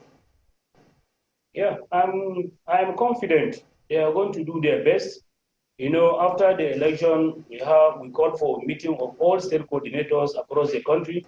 We came around, we have discussed with them intensively, and after the meeting, we have reviewed some of the places where we need to improve. We have talked that state coordinators to talk to the corps members, and I assure you, across the country, all the corps members are ready to participate. There was no any problem with that. The only issue is that we try to intensify the call on the security agencies, particularly the police, who are the first layers that have contact with these polling stations. We have talked with the police, we have talked to the DSS, as well as the civil defense, and assurance have been given to us. In some cases, we discover that where these corps members were deployed, they don't have enough security men there. And some cases, they were deployed on, you see, one polling unit or one single corps member. We try to discourage such deployment. We have talked to INEC that at least 2 corps members be deployed in the same place, and at least INEC officials to be close by in case of any technical issue. They can always come to their rescue and make amends. So in this case, I want to assure you that the corps members are ever ready and prepared to work for this election. So, like today, when I came to Bauchi, like normal, I have met with the brigade commander, artillery brigade commander, 33 artillery brigade. I have met with the director DSS. I met with the commissioner of police and also the commandant of the state civil defense. Oh, they have given me the assurance that they will do their best. And I'm in contact with all the state coordinators. They have done the same. What we have done here, they have done the same. We have sent circulars. Apart from talking to them, we have signed a letter calling them to make some amendment on such areas where we see there are lapses. And I think we have received a very commendable and well-deserved response. And I want to believe that we are fully prepared and the corps members are ever ready to do. Yes, indeed. Safety is paramount for the corps members. Brigadier General, I wonder how well, the corps monitored the presidential election, because Nigerians really own the process. And on Saturday, February the 25th, we could see how quick and fast they tagged the commission in videos where members of Nigerian corps members as ad hoc staff were accused of compromise and corrupt practices during the election. How worried are you about this, that it impacts negatively on the image of the corps? I must tell you, most of these accusations are mere accusations by people based on their selfish interests. I'm yet to receive one report of any corps member that was accused of any wrongdoing. And if there is, I have not received any. And I tell the police, the court is there. They are just Nigerians like every other Nigerian. If they have any evidence, go to court, and I'm sure they can vindicate themselves. We have always told the corps members, they are not immune. They are not immune to any of these wrongdoing. So whoever that have done anything wrong, they will be prosecuted. I've told them, and they are aware. So all the accusation is just mere accusation. I have not seen one. Let me tell you. Immediately after the presidential election, there was a clip that one of my friends sent to me in my WhatsApp. Say, please, if you see what the governor of Rivers State is doing to core members, it's very ugly video. When I saw it, it was a video that I have already seen, and I know what happened in that situation. I now quickly respond. I say, please stop sharing this video. That is a wrong accusation. Nothing happened in Port Harcourt as far as I'm concerned. And after that one, I saw a clergyman who was accusing core members that 2022, 2023 core members must not be employed without thorough investigation, this and that they have wronged. I am yet, today I am yet to see any evidence. I found it difficult to believe a father of that at that level will come out and discredit a whole bunch of core members that participated in this election, who have sacrificed their life. Children, innocent children from different parts of the country, come out, dedicate themselves under the rain and under the sun to give their best. Most of these places, you go there, you don't see tent on their heads. They're standing on the bare sun. It's just that their zeal to give the best they could. And somebody will come on the social media, all they're after is to discredit. Okay, when you discredit, bring evidence or carry a report. Mention the name of the polling unit, take them to court, and they will be prosecuted. And every Nigerian will see. As I talk to you, I'm telling you, I'm not seeing one. So, what accusation are you talking about? They are just mere speculation, as far as I'm concerned. The National Youth Service Code schemes, the corpers will continue to give their best and are ever ready. At least they need even commendation from this country for everybody. These are our children, our brothers, our sisters, is doing the best they could. We shouldn't discredit them. We shouldn't discourage them from what they are doing. That's what I would just say.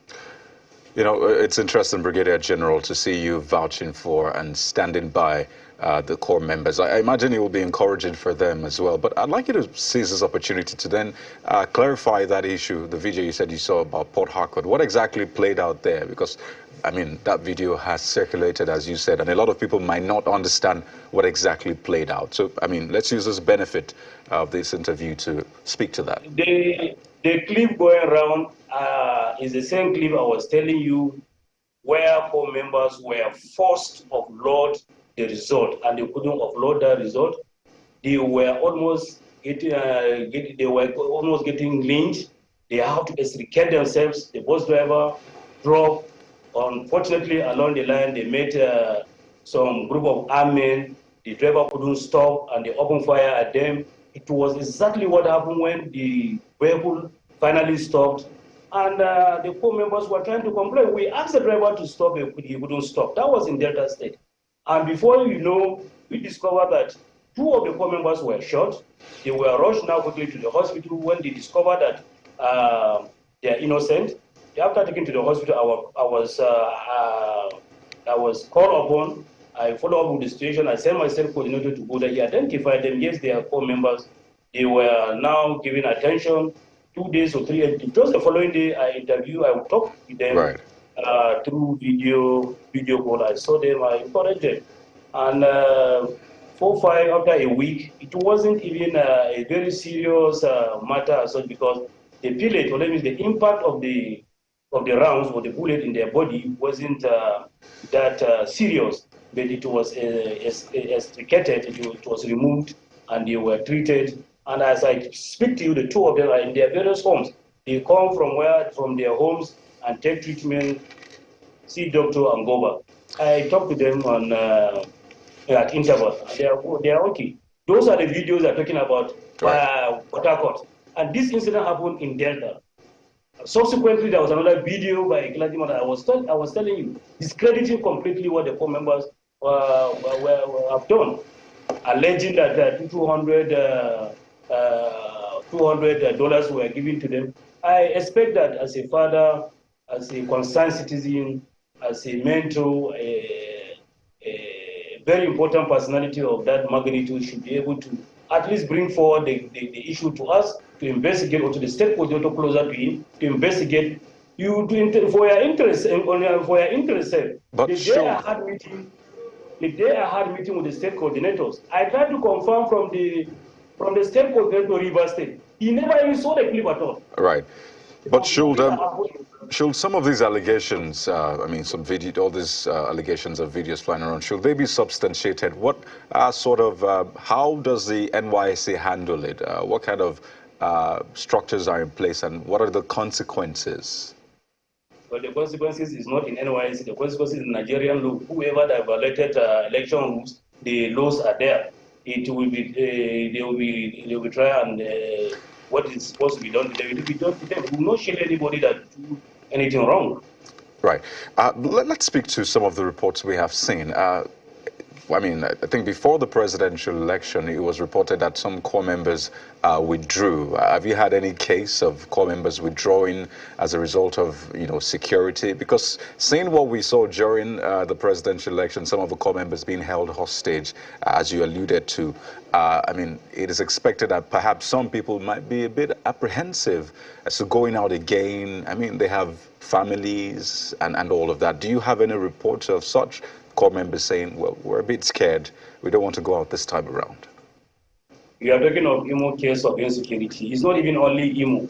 In most of these states, we have Borno State, we have Katsina State. There are some specific areas, I have always talked on this matter, where there are security concerns. We don't send core members there. So there's no any particular issue that some core members are apprehensive or they are afraid they will not go out. The same number we train, the same number we deploy, they are still ready. They are to avail themselves for this exercise. So I want to tell you there's nothing like issue of apprehension. Let me tell you of a story of a particular core member who was coming to Wari from Nasarawa State. She left their parents on her way to Wari immediately after the election. She was kidnapped alongside with other passengers in their vehicle. This core member fought herself out with the kidnappers. She was successful.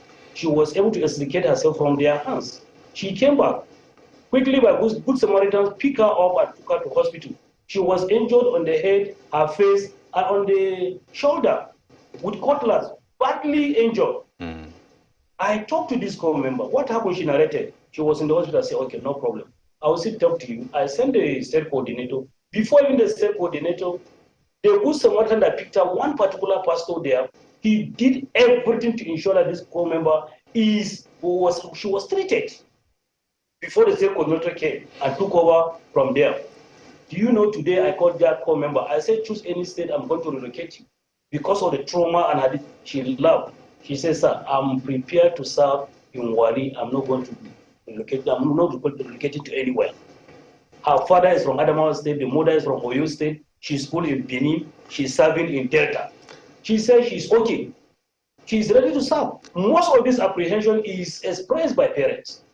These young Nigerians are prepared to give the best they can. You can imagine a lady who will fight against such kind of situation, find herself in such kind of situation, and fight her way out, and still choose to remain in that place. You can see the level. When I talk to her, I say, how did you do it? Yes, sir. I have to carry out my martial art experience in the camp. I said, please, next time, don't try it. We were laughing. You can't believe what this girl is saying. And when you see the injury, I couldn't look at her face twice. Oh, wow. In her chin here. To tell you the level of sacrifice. I must say that is, I must say really that is a remarkable story, and I think it speaks to that true Nigerian spirit that is expected. And I imagine she's listening right now. I would like to say we're really proud of you and the work you're doing. Thank you for your service to the nation. But I know you had a meeting with security agencies, DSS, NSCDC, the military and the police, and you called for better protection, or at least more protection for your core members. And what does that mean, really? How did you expect the security agencies to take that on board? What did you mean by more security? Are you saying that maybe there should be more deployment of those security agencies to particularly areas that have maybe been identified at hotspots? But in the whole scheme of things, what do you mean by more security for the core members? What I mean by more security, those areas where we identify as some of the lapses we observe. they should cover soft lapses. For example, in the eve of the election day, where the core members were taken to the rack, we went to some of these racks, and all the self coordinators, the report they gathered and gave and brief us that some of these security agencies are not enough. And sometimes you will not even just blame the security agency per se, but the number of men on the ground may not be enough. But however, we have identified such complaints, we have talked to them, all the state coordinators are in contact with the commissioners of police, the director of DSS, and the military commanders there. But the only problem there, the military commanders in such states, they are in the third layer, they are just behind until when it gets worse. But still, we get in touch with them so that they will also be aware, and at least, if possible, they can increase the deployment where necessary. And those are the places where I see increased security. Because in some places you go, you don't even see one policeman there. There were no deployment. There was a particular when I went in one or two, three places in the Plateau State, you don't see even one policeman. I talked to the core members, tell them what, in fact, they are good to go, and the work was has taken place. There wasn't much, but we want to encourage, at least there should be that security to be there, so that to encourage the core members. I'm going by what has happened in some places. If the security men are there enough, at least it will guide in the wrongdoings of some of the bad acts in the society. DG, I mean, there are pros and cons to this role that these young men and women who are serving their nation on this compulsory 1-year youth service, they're exposed to. There are dangers, of course, and there are risks to this, and also some benefits. They have experience of being trained, and they have, the benefit of the pocket also. There's some money for them. But then there's been a past incident where the NYC had told them that any one of them who has exhibited any kind of partiality will be handed over to the police. But there is also, we under the law, that anyone that is to participate in an election conduct needs to swear an oath of neutrality. They are aware about this danger and the possibility of going to jail if found with an untoward activity in the process of this election. They are aware. And these core members, they're educated. They're just going for universities. They are just not picked on the street. They are aware. Within NYC, we do have what we call the bylaws. Our do's and the don'ts are also there. They are subjected to all laws, so they are not immune to any wrongdoing. So in that case, it is very easy to say that they are very much aware. They are aware of the pros and the cons. And they are aware for any wrongdoing done by them, they will face the consequences. And they are aware also some of the privileges they stand to gain. So in case of anything that will have all these happenings that have occurred to some of these members, we have taken the responsibility. All of them are treated freely, and definitely in case we don't pray for anything, I told you these members are assured. They are under insurance. So all their whatever thing that they do, they are also being taken care of. They also know that if they do anything wrong, definitely they will face the law. So I know that you told us earlier that when my colleague was asking you about the welfare of some of these core members who were attacked and those who there were rumors about their whereabouts and all of that. I'm happy that you can confirm to us that you have all of them intact and they're safe and secured right now, and that they're getting treatment, those that were injured. But give us an understanding of the benefit that some of them stand to gain in some of these aside the stipend that they got, their accrues to them after this exercise. Is there any kind of benefit? I remember my days that they will promise you that you will get a job. I mean, in the days that the unemployment rate is in double digits, and days that you cannot be assured of getting a job after youth service. But is there any benefit for some of them who are perhaps watching right now? aside the monies that they get? Number one benefit, they'll be proud to be part and parcel of a free exercise, and they will be proud that they have they are part of this what they call the part of the success of the transition. Apart from that, we're thinking of giving them commendation letters for all of them that participated in this election. Tomorrow, they can present it anywhere and part and parcel of all members that actually participated in this election. That one alone is a motivation. So the issue of whether giving the job after this or that one is not part of the MOU we had with INEC, and it's not part of, we cannot tell somebody what is not going to be possible, but we always give them something that they can hold on to, and tomorrow when you see a co-member, you say, yes, I've taken part in the last election. And that alone is also a motivation for the co-members. I was going to suggest maybe you should give them some certificate that they can lay claims to. I mean, sincerely. That is exactly the commendation I'm talking about. Absolutely. Yeah. That's I mean, kudos for that initiative. I have mentioned it to them when I was giving them sensitization, when we flag our sensitization in Abuja. I told them they will get certificate for all of them that have participated in this exercise. It is not an easy thing, and they need to identify themselves. That is national service we are talking about. All right. Thank you so much, DG, for talking to us tonight. I know there are a lot of lessons to be learned in all of these process, and I guess by the time we are writing the story of this election and this electoral and democratic process, these young men and women need to be applauded and saluted, because they are the ones going into the interiors of this country, conducting this election. They really deserve our salute tonight, all of them who have been deployed. But thanks sincerely, Brigadier General Yishao, for talking to us tonight on the program. We appreciate it. But please don't mind us. We will call and disturb you again in the course of this election if there is the need for that. Thank you so much. I appreciate it. Yeah, always welcome. Thank you very much. Appreciate it. We're going to break, everyone. We'll continue our coverage of the election. We'll bring you up to speed with what is happening in other parts of the country. Or we take a breather, and we'll be back.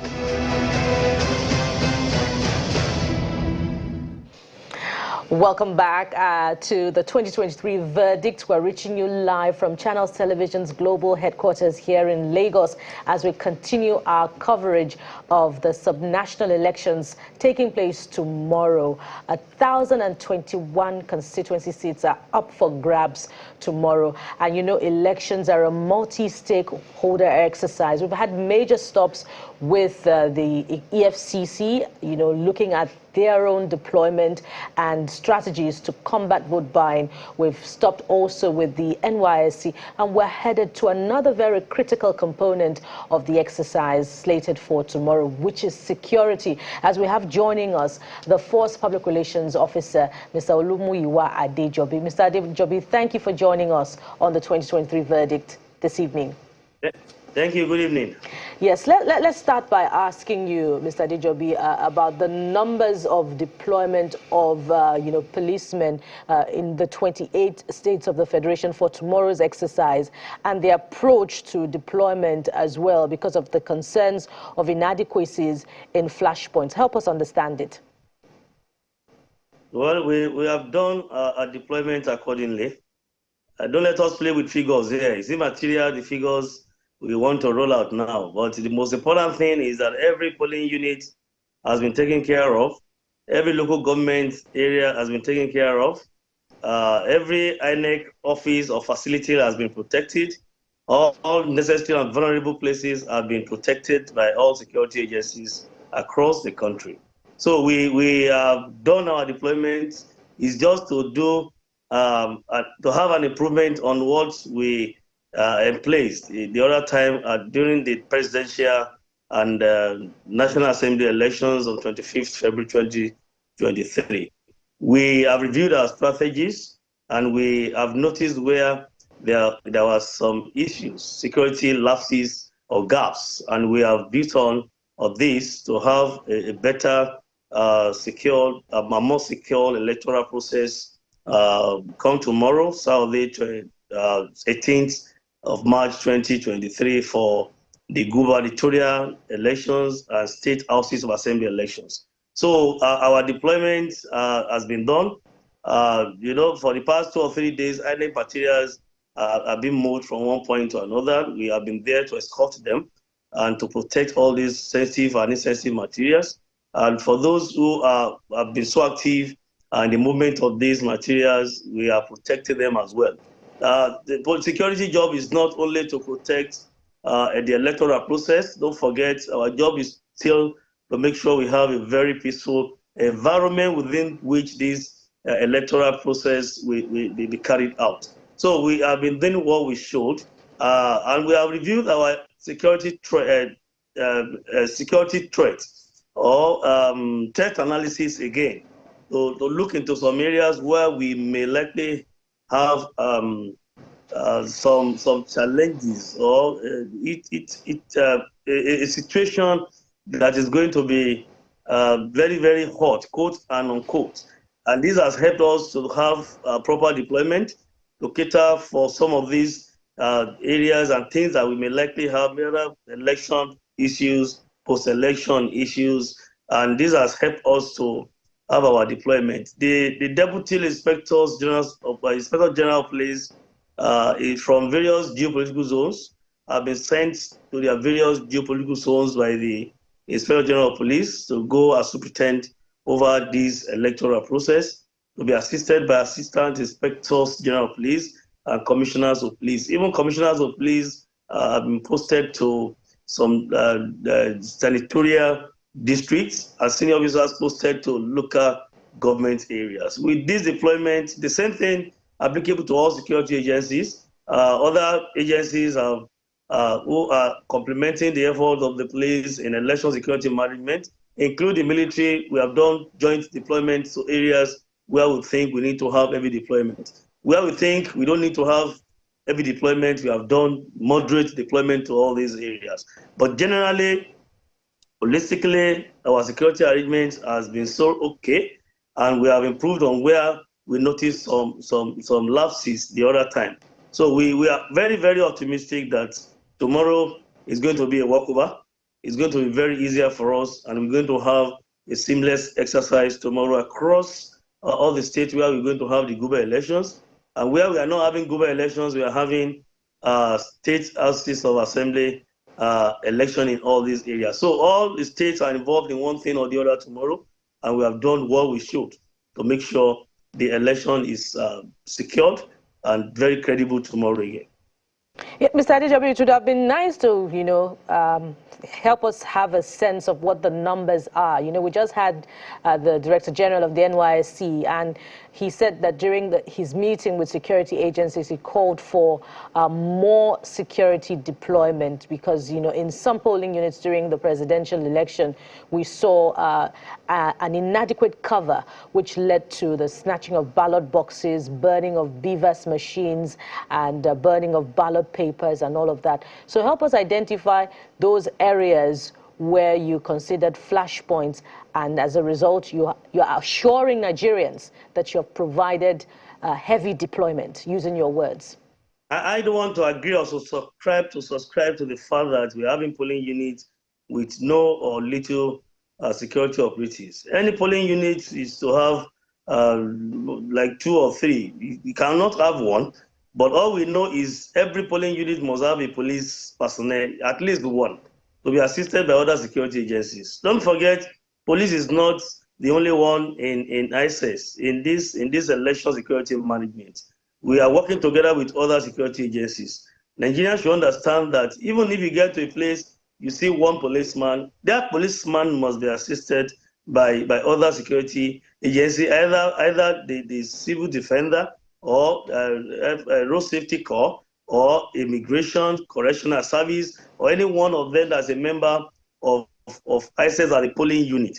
So if we want to judge the fact that somebody or someone is saying, I saw one policeman and I saw civil defender or road safety there, no, it is not enough. No, that policeman, and at that point in time, any other security agent you see at that polling unit is as good as a police officer who is carrying out a civil responsibility, a statutory duty at that polling unit at that particular point in time.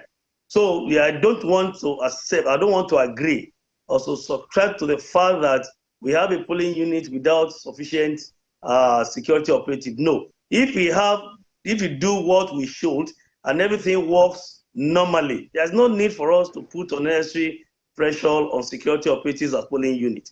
If you just go out there to cast your vote, there's no need for you to put security operatives on their toes. Two or three will be okay at a polling unit in a normal situation, except we have cases of political thuggery coming to threaten our electoral process. And that is why you see that after the men that we have at polling units, we have handmen and motorized men who are to give support to those at various polling units to come if there's any distress call to attend to issues at every polling unit. You know that the men at polling units cannot be harmed. That's what the law says. But not far from them, we have handmen who are on motorized patrol, who are to give support, to give cover to them if there's any issue. So generally, every polling unit has been taken care of. And let me say this quickly, that a case where you have a distress call and you don't see the police there, but you must see a security agency's team that will raise down to that place. ISES is a system. ISES is a team. That is the body, Interagency Consultative Committee on Election Security is a system, is a body. Even if you have a distress call anywhere, don't forget we have a joint operation room. The closest team to that place will be the one to raise to the scene to settle this matter or to attend to this matter. It's not all the time you see that police team is there, police team, we have called them. No, we have a joint operation room. At the national level, we have at the force headquarters. At every state command headquarters we have.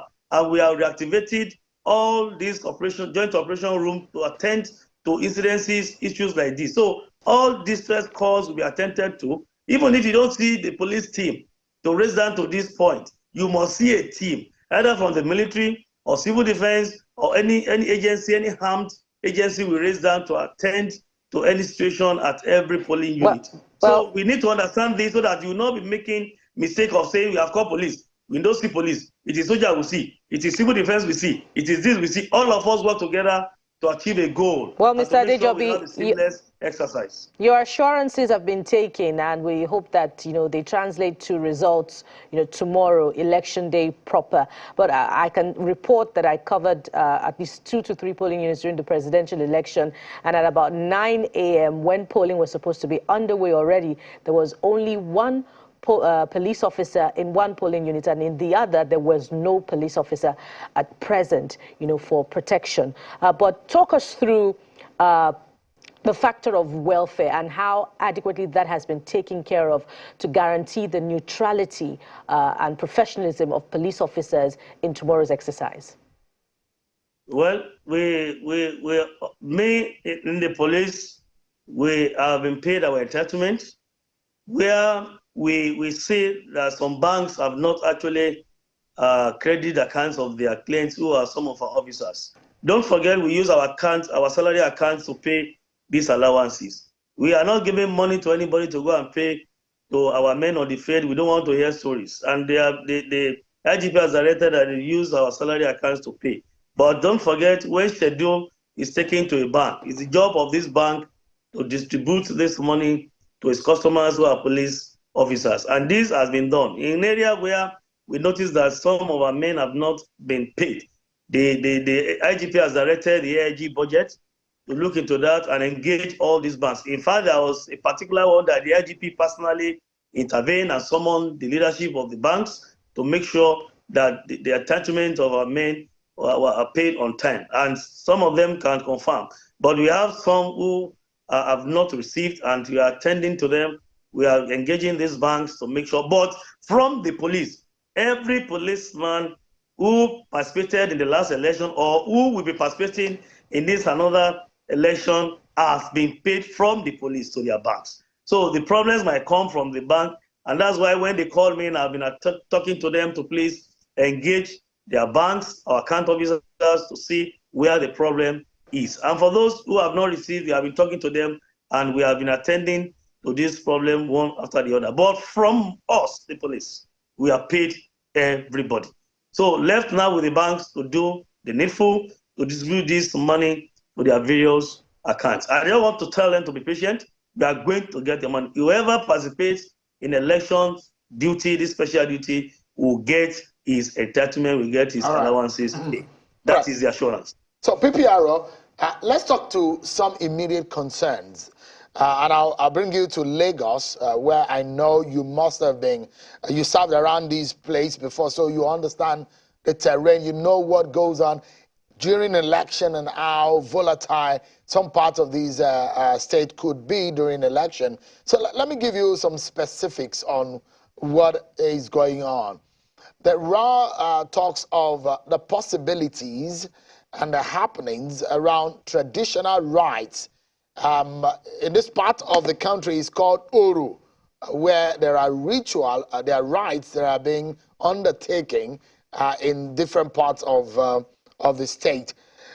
Talk to us about that information. Are you aware of these and perhaps the concerns that some citizens have raised ahead of tomorrow's election? I think this has been solved yesterday, because when the news went viral that there will be Oro between Wednesday and Saturday, I think the major city concern is the Kate land, where we have the Kabiyesi Elegushi. And I personally put a call to Kabiyesi to find out what is the situation. I'm a Yoruba man. I know what it is when we say Oro they will have Oro cult or Oro festival. I know definitely many people will not be allowed to move, particularly women. And he clarified that no, the Oro festival will end today, Friday, which means it's not a threat, it's not a problem to the electoral process in any way, because the election is tomorrow, Saturday. I think if the Oro is over today, that settles it. So according to what the fellas information I have from Lagos is the Oro is ending today, Friday, and the election is tomorrow. So I don't think it's a threat to the electoral process in any way. Okay, so you can confirm to us that it's only in that axis. You talked about the Elegushi area, because there are those who are also worried about the Lekki axis, the Ikorodu axis. These are two extreme parts of town, and there are talks about there are more communities in Lagos that these traditional rituals or rites will be taking place tomorrow. It's not reasonable to have any festival of that kind tomorrow when we are having general elections too. It is not possible. Whoever does that is running foul of the law, and the law will take its course. We should be reasonable, even as much as we know that you have the right to practice your religion, to have your culture, to practice your culture. We must be reasonable and objective. It's not going to be a normal thing for someone to declare Oro or Oro coffee tomorrow in any part of Lagos, any part of Nigeria, or any part in Yoruba land. It is it's not reasonable, and that is the truth. And I want to have that strong conviction that apart from that Ikate land that has been clarified, there is no other community that is coming up with that Oro festival that will slip to election time tomorrow. I don't think so. I'm not aware of that, because I am in contact with Lagos on a regular basis. And those that are doing the Oro, all of them told us that the Oro festival will end today, Friday. And I think the thing should have come to an end now. They promise that it's not disturbing electoral process in any way. And of course, tomorrow, if materials are being distributed, officials are moving out, and we notice there's Oro anywhere, of course, we know what to do. In the Yoruba land is that's how they say it in Yoruba. Can you say it in English, please, for the benefit of our viewers who do not understand? For someone who wants to say, I want to kill you, it's the same situation. We are going to see somebody who is going to rescue you from the person who wants to kill you. So if they are saying they are having Oro tomorrow to make people run away, we know how we go about it too in our job, to see that, to make sure that every Nigerian will come out tomorrow, exercise his franchise unhindered. That's the statement the IGP made, that everybody will come out tomorrow to cast his vote in that the process is going to be excellent. So, Sheon, I don't think any traditional ruler at this stage will take that decision of extending its oral court or festival till tomorrow when we're having gubernatorial election and state houses of assembly election across the country, most especially in Lagos. The extant case is now, example now is Lagos. I don't think any traditional ruler will do that. Mr. Adejobi, the assumption is that you say you don't think, but those people who live in some of these communities have real concerns because they are the ones living in these areas, and they know, and they are telling us that this is what is going on. We just want to extract some commitment from the Nigerian police force that tomorrow in every part of Lagos, there wouldn't be any form of suppression of voters' interest to exercise their civic responsibility tomorrow through the process of voting and collation of results. We are not aware of any Oro festival tomorrow, Saturday. The one we know is to end today, Friday. And it's not going to be a threat to any electoral process. Whoever comes tomorrow with any Oro or masquerade to cause problem is a gross violation of electoral process and, of course, violation of electoral act. And the law will take its course. We are not aware of any Oro tomorrow, Saturday. But those who actually had Oro Festival set and the promise that is ending today, Friday, which I want to believe that the Oro Festival, anywhere they having it, any part in Lagos, must have come to an end.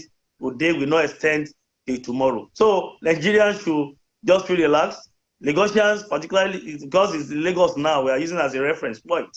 They should just feel relaxed and go out tomorrow. And if they notice anything like that, that is a threat, and Oro is coming out or they are just threatening them, they should please engage the Commissioner of Police in Lagos State, CP Idowu Owonwa. He has been on, he has been up and doing, he's everywhere. He has been engaging them, his numbers and how they can call him to call his attention to that. But generally, we are not aware there will be Oro tomorrow in Lagos because I get in contact with them on a regular basis, and I can say it, we are not aware of that. And it cannot hold because the election must hold in Lagos tomorrow. Quickly, Mr. Adejobi, that's on one hand. Thank you for clarifying and giving those commitment. Perhaps Lagosians will be able to hold on to this commitment and have the confidence and the boldness to go out to exercise their civic responsibility tomorrow. There is yet another concern being raised on a video that has since surfaced.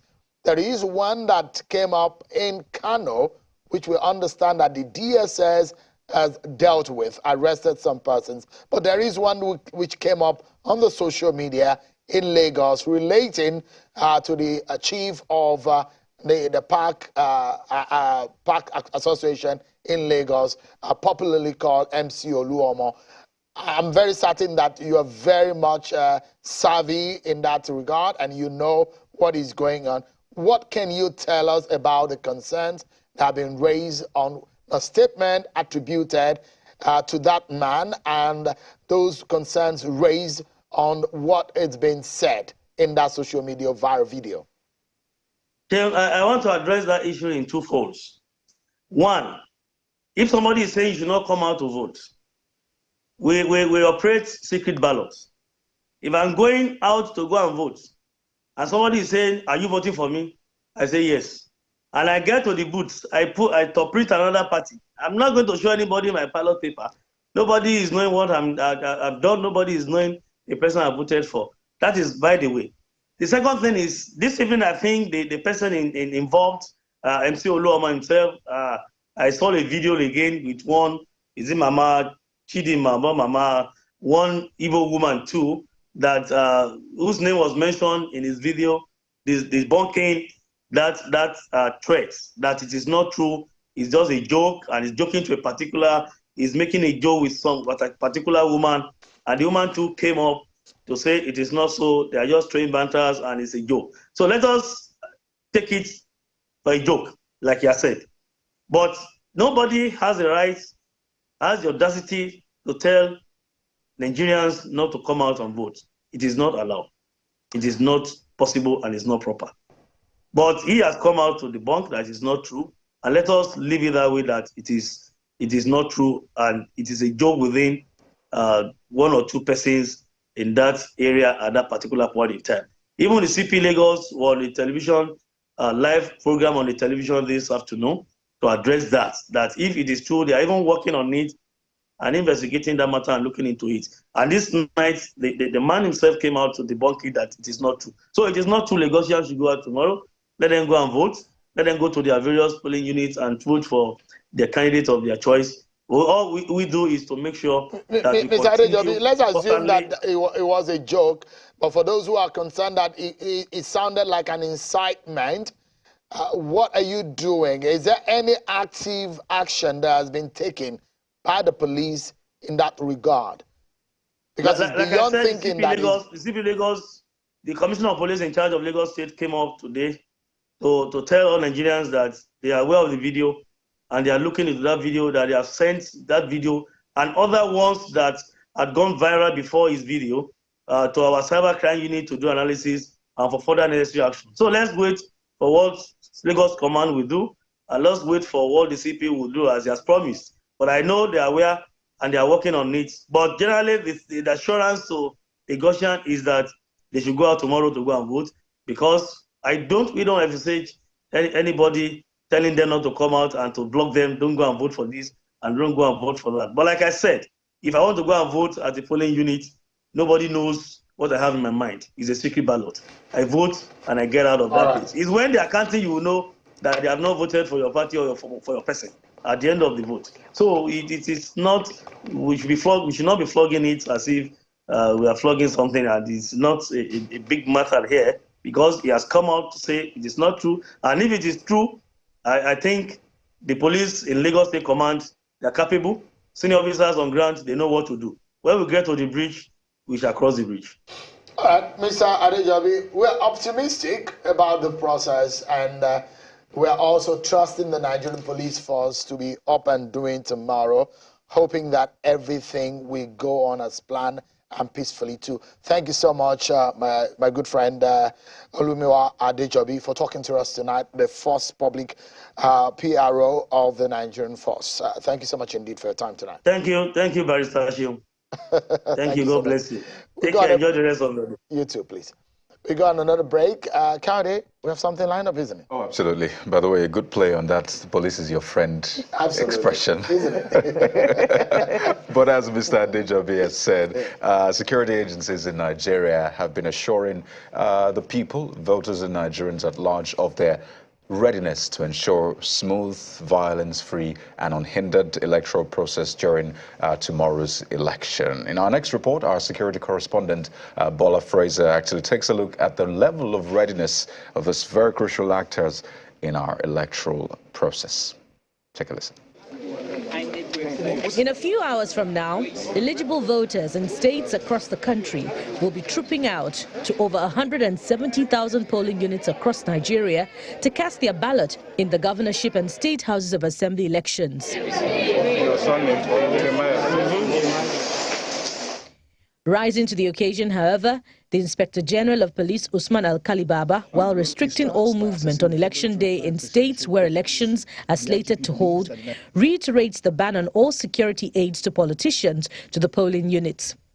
He urges citizens to be law-abiding as all security arrangements during and after the elections are in place. On his part, the force spokesman, Olumuyiwa Adejobi, assures Nigerians of a peaceful poll. So generally, we are good to go. All security agencies are working together. All of us are members of ISIS. Whichever one that comes first, people should not expect the police alone to reach down to any scene if there's any problem. In the northeastern state of Borno, the police commissioner, Abdu Umar, believes all loose ends regarding security in the state have been tightened and the command is ready for the governorship and state assembly elections. While urging all eligible voters to come out to perform their civic duty, he reiterates that 30 alleged political thugs have so far been arrested across the state. The entire Borno area is very peaceful, and the last election It's a testimony. There was any complaint against the police, and we have done the needful. Zamfara, one of the 7 states in the northwest region, has over 1,850,000 eligible voters. The State Commissioner of Police, Kolo Yusuf, reiterates that security agencies in the state remain apolitical and will ensure that the electorate vote in candidates of their choice without any harassment or intimidation. Speaking with different youth groups in the state on police preparation and peaceful polls, Mr. Yusuf blames electoral violence on politicians who are interested in their selfish desires than in the peace of the land. We'll do everything possible to make sure that we get the situation right. And to get it right, there must be peace. We are begging all the members of all the political parties that we are here for them and they should be here for us. In the Southwest Zone, however, the Assistant Inspector General of Police in charge of Lagos and Ogun States has admonished men and officers of the zone on professionalism and an utmost sense of responsibility in the discharge of their duties ahead of the exercise. We want you to exhibit that ethical conduct, especially of all of us, and ensure that everybody comes out to exercise their franchise without any molestation, harassment, or intimidation. On the part of the Nigeria Security and Civil Defense Corps NSCDC Lagos Command, all efforts have been concluded to ensure free, fair, credible and peaceful conduct in Saturday's outing. The State Commandant of the Corps, Usman Al-Fadarai, explains that a joint control room of all security agencies saddled with the election security and monitoring has been established for strict monitoring. There is a public application called an alert system, which can be used to report any incidents across the state and indeed in any part of the country, so that to enable us as security agencies respond immediately to any distress call. That an alert system is a general application that is available in the Play Store. The Commissioner of Police in Katsina State has advised politicians to talk to their supporters to allow the elections be guided by rules set by INEC as well as the Electoral Act. Mr. Yusuf also warns against any activity that will threaten the conduct of the exercise. People should be allowed to express their franchise freely, and we hope that they will abide by the rules of the game. And anybody that goes contrary to that will be dealt with according to the laws. In Edo State, Nigeria's South-South region, the police command has assured voters that it would maintain a conducive environment to enable them cast their ballot.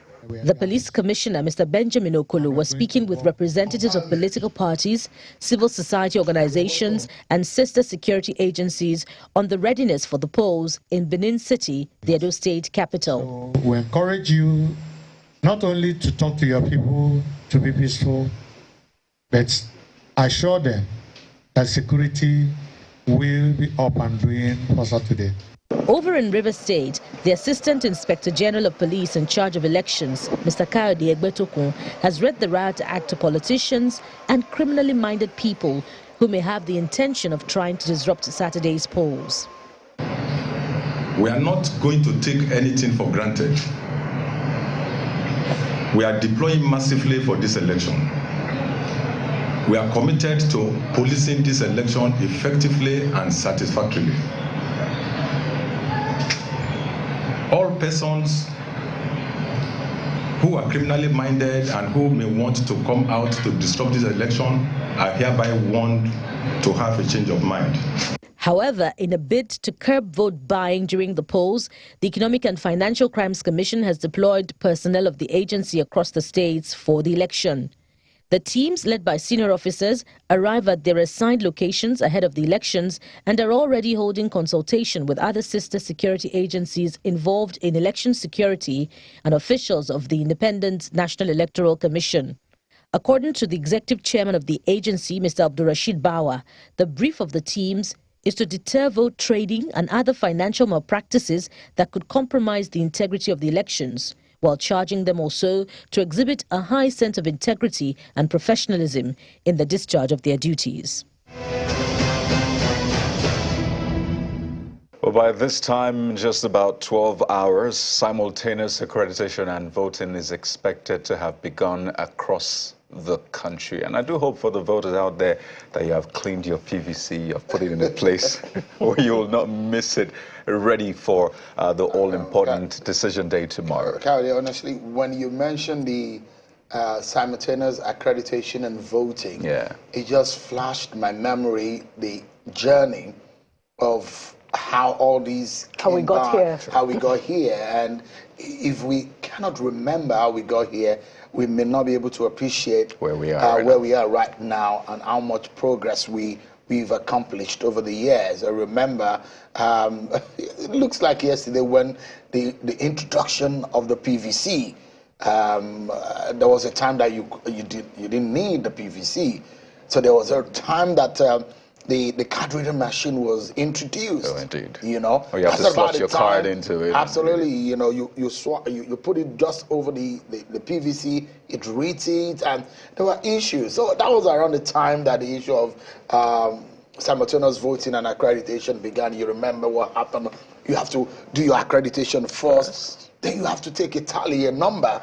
Then you have to go on a queue before the voting now begins. I mean, a lot of people may not remember. But some of us who have been on the field covering elections, we remember just in the last 4 election cycles or so, how much we've grown and how things have developed. And now there is the BVAS, which a lot of people say is a game changer. How much of the change in the game that we saw, also a lot of people would never believe that they can be on the ballot. They were on the ballot, they never thought they can win election. They're winning elections. There's a lot of positives, but then we're looking ahead of tomorrow. Absolutely. And to the big day for a lot of states in the country. And power will change hands. In places there will be new people in the helm of affairs. And the journey has been very interesting. But Sean, you know, the more important thing is how we make progress. If we've made progress since the time of the smart card reader, how well have we done with the BVAS machine? Because a lot of people cannot separate the BVAS machine from the IREV result viewing portal. So there's still a lot of issues, you know, dogging this entire process. And, you know, INEC is on trial again for tomorrow. Let's see how it performs. We need to win the trust of Nigerians. It's a lot of work to be able to do it. As any human endeavor, there will be a lot of testing the process, and INEC needs just to brace up to be able to convince Nigerians that they got us. And this trial is not going to happen in the court, it'll be at the polling unit. So let's give you a preview of what to expect. Let's take a look at the process, refer to, I mean, some of the recent history, and maybe even take it all the way back. So we're being joined on the program tonight, virtually, by 2 gentlemen who will be walking us through the expectations and the areas we need to watch out for. Mr. Lanre Arugundade is the Executive Director of IPC, that's the International Press Center. He's also Channel Television's election consultant, joins us virtually this evening, as well as Mr. Ade Atobatele, a state systems consultant. Gentlemen, thank you for joining us on the 2023 verdict state elections. Thank you for having us. Thank you very much. Thank you very much for having me. It's okay. I mean, we have the whole of Nigeria and even people outside watching this election right now. But, you know, Mr. Arugundade, I'd like to begin with you because I know 3 weeks ago you were here with us. And, you know, the conversation, I saw how the conversation went, the expectations. It's 3 weeks already? 3 weeks already? Yes, it was meant to be 2 weeks, but we got that postponement. Yeah. And, you know, the expectations, the issues, the anticipation, even the projections. And 3 weeks after, I mean, having to have witnessed the aftermath of the presidential election. Now we're expecting another election. I wonder for you what your state of mind is. What are your expectations? What are the components you're looking to see how they come together well enough?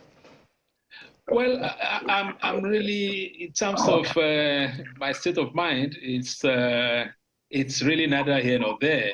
In the sense, one is quite overwhelmed, because we really put a lot into this process.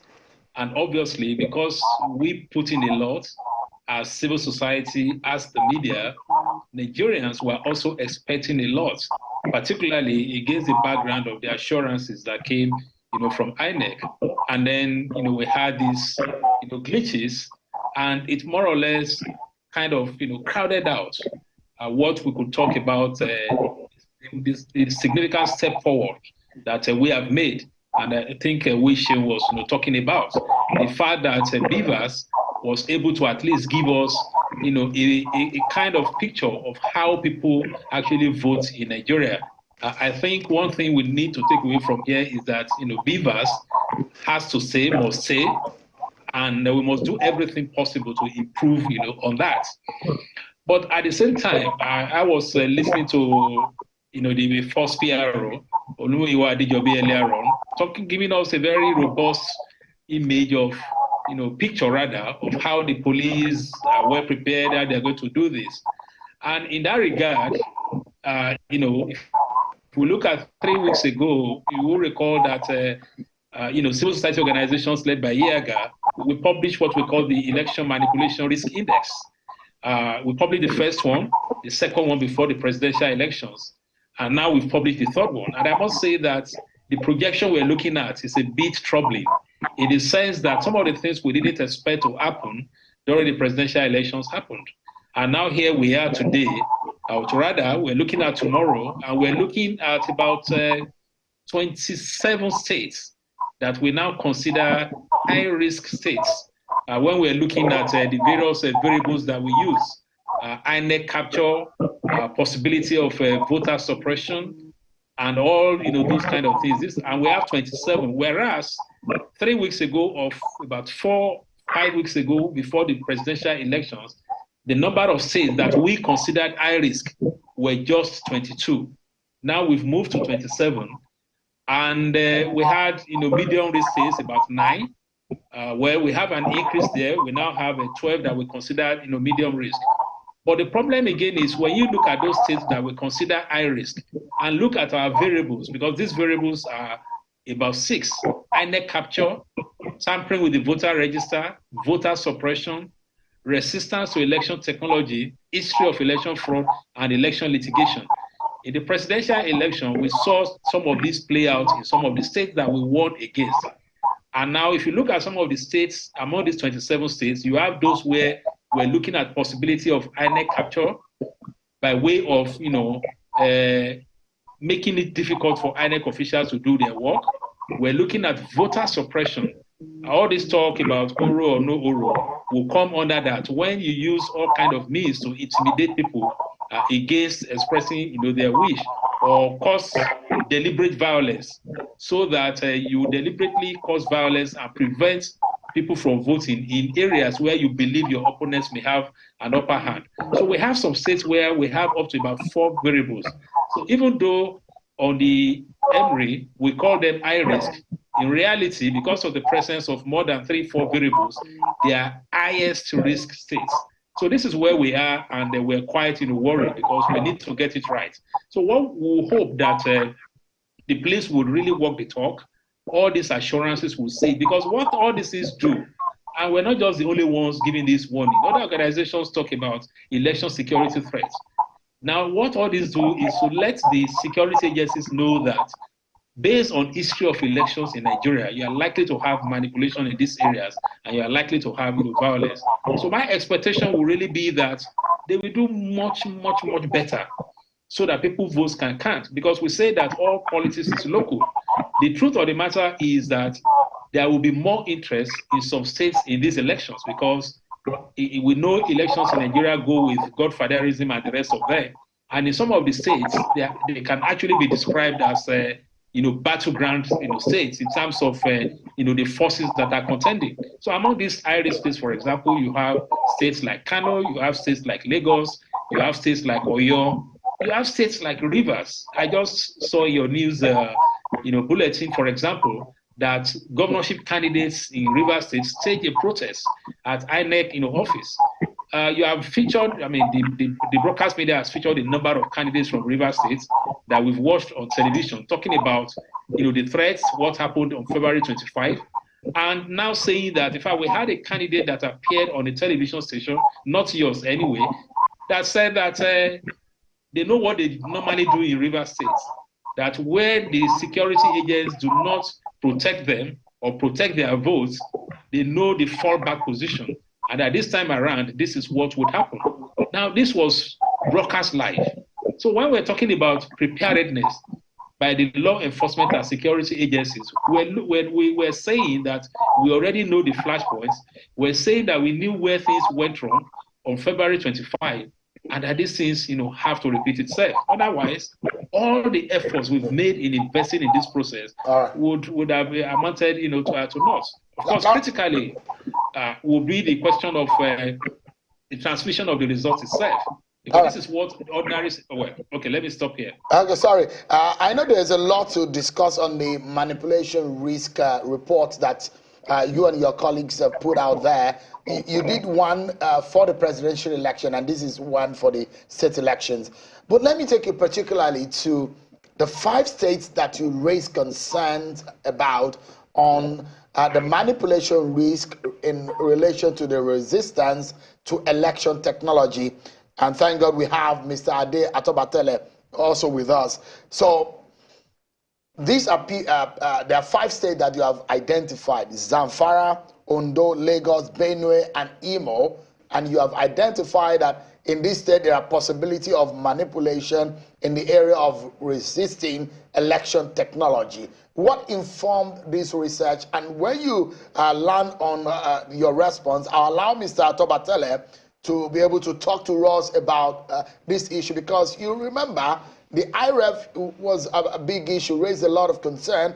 The BVAS also, and the functionality is also something that we need to talk about. And if people are likely to resist the use of technology, that's a big problem, Larry, isn't it?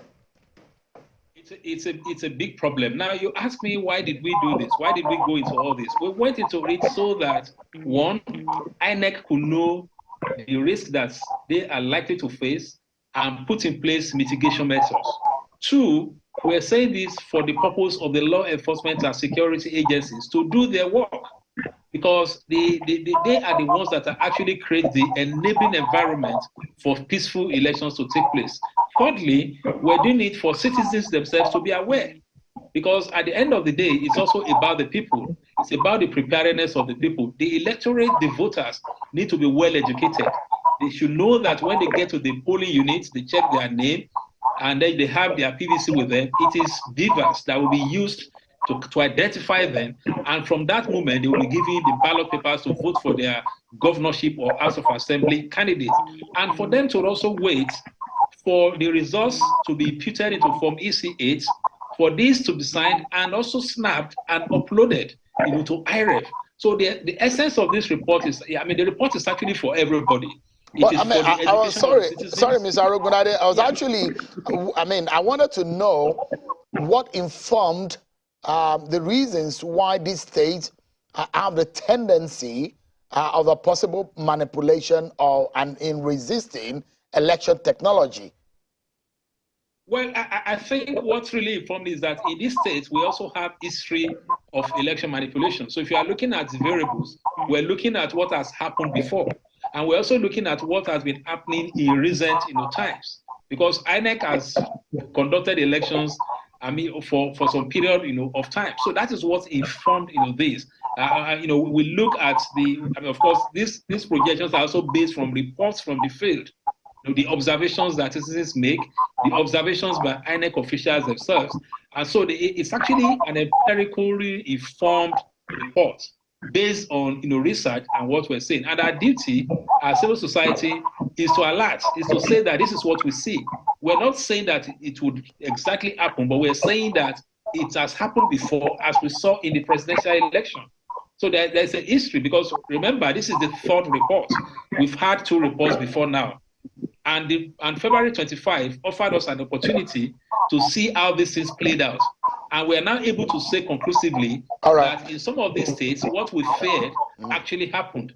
And what we're now saying that tomorrow, they shouldn't happen if we're going to have credible elections. So let me turn to Mr. Atobatele. And part of that report showed that there are places that are the tendency of the theft of the beavers, frivolous litigation against the beavers, public statement by a political party representative casting doubt on the beavers and the IREF. Mr. Atobatele, it's good to see you. Give us your thought about why people will want to resist these beavers, and your own view also on the utility of beavers vis-a-vis of what we saw on the presidential and national National Assembly election. Good evening. Thanks for having me. I think the very simple reason that people might resist beavers is that it works. And if you're looking to rig something and the machine works, you don't want it to work, so you're going to resist it. We should be very, very thankful for BVAS. It worked as it was required to. It caused overvoting, and the only problem that BVAS had at the end of the day was standard operating procedure, whereby maybe there wasn't a password given, or there wasn't internet connection, or there was manipulation by the polling officer who didn't upload it for one reason or another. But BVAS as a technical machine works. And if it works, as I said, people are going to try and find ways to stop it from working, because that's the spanner in all the things that they want to do. They want to change the results illegally. They don't want the will of the people to come forward. And that's why people are against BVAS. Interesting. So, in this sense, what can we do? It's shown that technology will have to play a key, a vital role in our election. IREV, we saw how it fell flat on its face. From your own point of view, INEC has just few hours to get themselves out of the cold, get into a warm place, put themselves together, and get this IREV working. I mean, if you have a word for INEC at this hour, what would that be? If I was to give INEC advice now, let the system do what it's supposed to do. This system has been built over many, many months. It has been tested in many, many elections. The only reason why it might not work is human intervention. We've seen it work in many, many places. They said that there was a cyber attack. We looked at the worldwide cyber attack report. It didn't happen. And even if it did happen, there's one little thing that made it so obvious that it was human intervention, in that a BVAS machine cannot sit outside an INEC collation center for more than 24 hours. And all INEC collation centers are connected by very high-speed, wide area networks. The moment it comes back to a collation center, it updates it, it uploads to the server. So the only reason, and I repeat that, the only reason that IREV was not working was manual. So if we were going to give a word to INEC, is let the system do what it's done before. Let it work. Well, Mr. Atobatele, I'd like to follow up on, the systems, the BVAS, the functionality of the BVAS, but let me quickly come to Mr. Arogundade to talk about an item in your document, which borders on tampering of voters' register. You said this occurred during the elections alongside underage voting in Kano, Kaduna, Kwara, and Sokoto states. How does this impact on the overall exercise, particularly where BVAS is concerned? Because BVAS is supposed to be the game changer. So what intentions or what goal would be tampering with the voters' register? What goal would it achieve in subverting the use of the BVAS machine? Well, the way it works is this: if you tamper with the voters' register, that could mean that those who are supposed to vote in that polling unit or in a group of polling units suddenly discover that their names are not there, and then they are unable to vote. It's a form of voter suppression where you deliberately make it difficult for people to vote in areas where you fear that you are not likely to win or that you are not likely to win. So that is the whole idea of distorting the information on the voters register, essentially to frustrate people and prevent them from voting. It is actually a form of voter suppression. that we've also, noticed in this process. Now, we're evolving, and one of the challenges, I think, of BVAS, for example, is the fact that BVAS deals with facts that already exist. The fact that you presented yourself for registration and your vital, your statistics have been captured in terms of, your biodata, so to say, your facials, your, thumbprints, and the rest of them. I don't think that BVAS is able to, look at somebody's thumbprints and say that from these thumbprints, your age cannot be more than 12 or 13, and that therefore say that you are an underage voter. That is a problem that would have existed at the point of registration. And so that's what we're also talking about, manipulation of the voter registration, process. This would have happened months back when registration was taking place. It was at that point that something ought to have been done. And I know that technology keeps evolving. That's why we're a bit, quite excited about these BVAS and say, look, let it work, and call on INEC to make sure that it works, because it helps to restore some measure of public, confidence in this, electoral process. Hopefully, in 2027 or sometime later, we'll have technology that will also be able to say, you can't be this age, you can't be of voting age based on what we have. But the reality is that these manipulations must have taken place long before now. So we're presented with a fait accompli. And if somebody who is obviously underage appears, people can then begin to tell you that, well, it may be nutritional factor, it may be, there are things that are really obvious to the eyes, but how do you prove it? So our own is to say that from what we see, we think that these people are possibly, underage, so that the Independent National Electoral Commission could look into it. And also, for, the security agencies to step in where it's quite, obvious.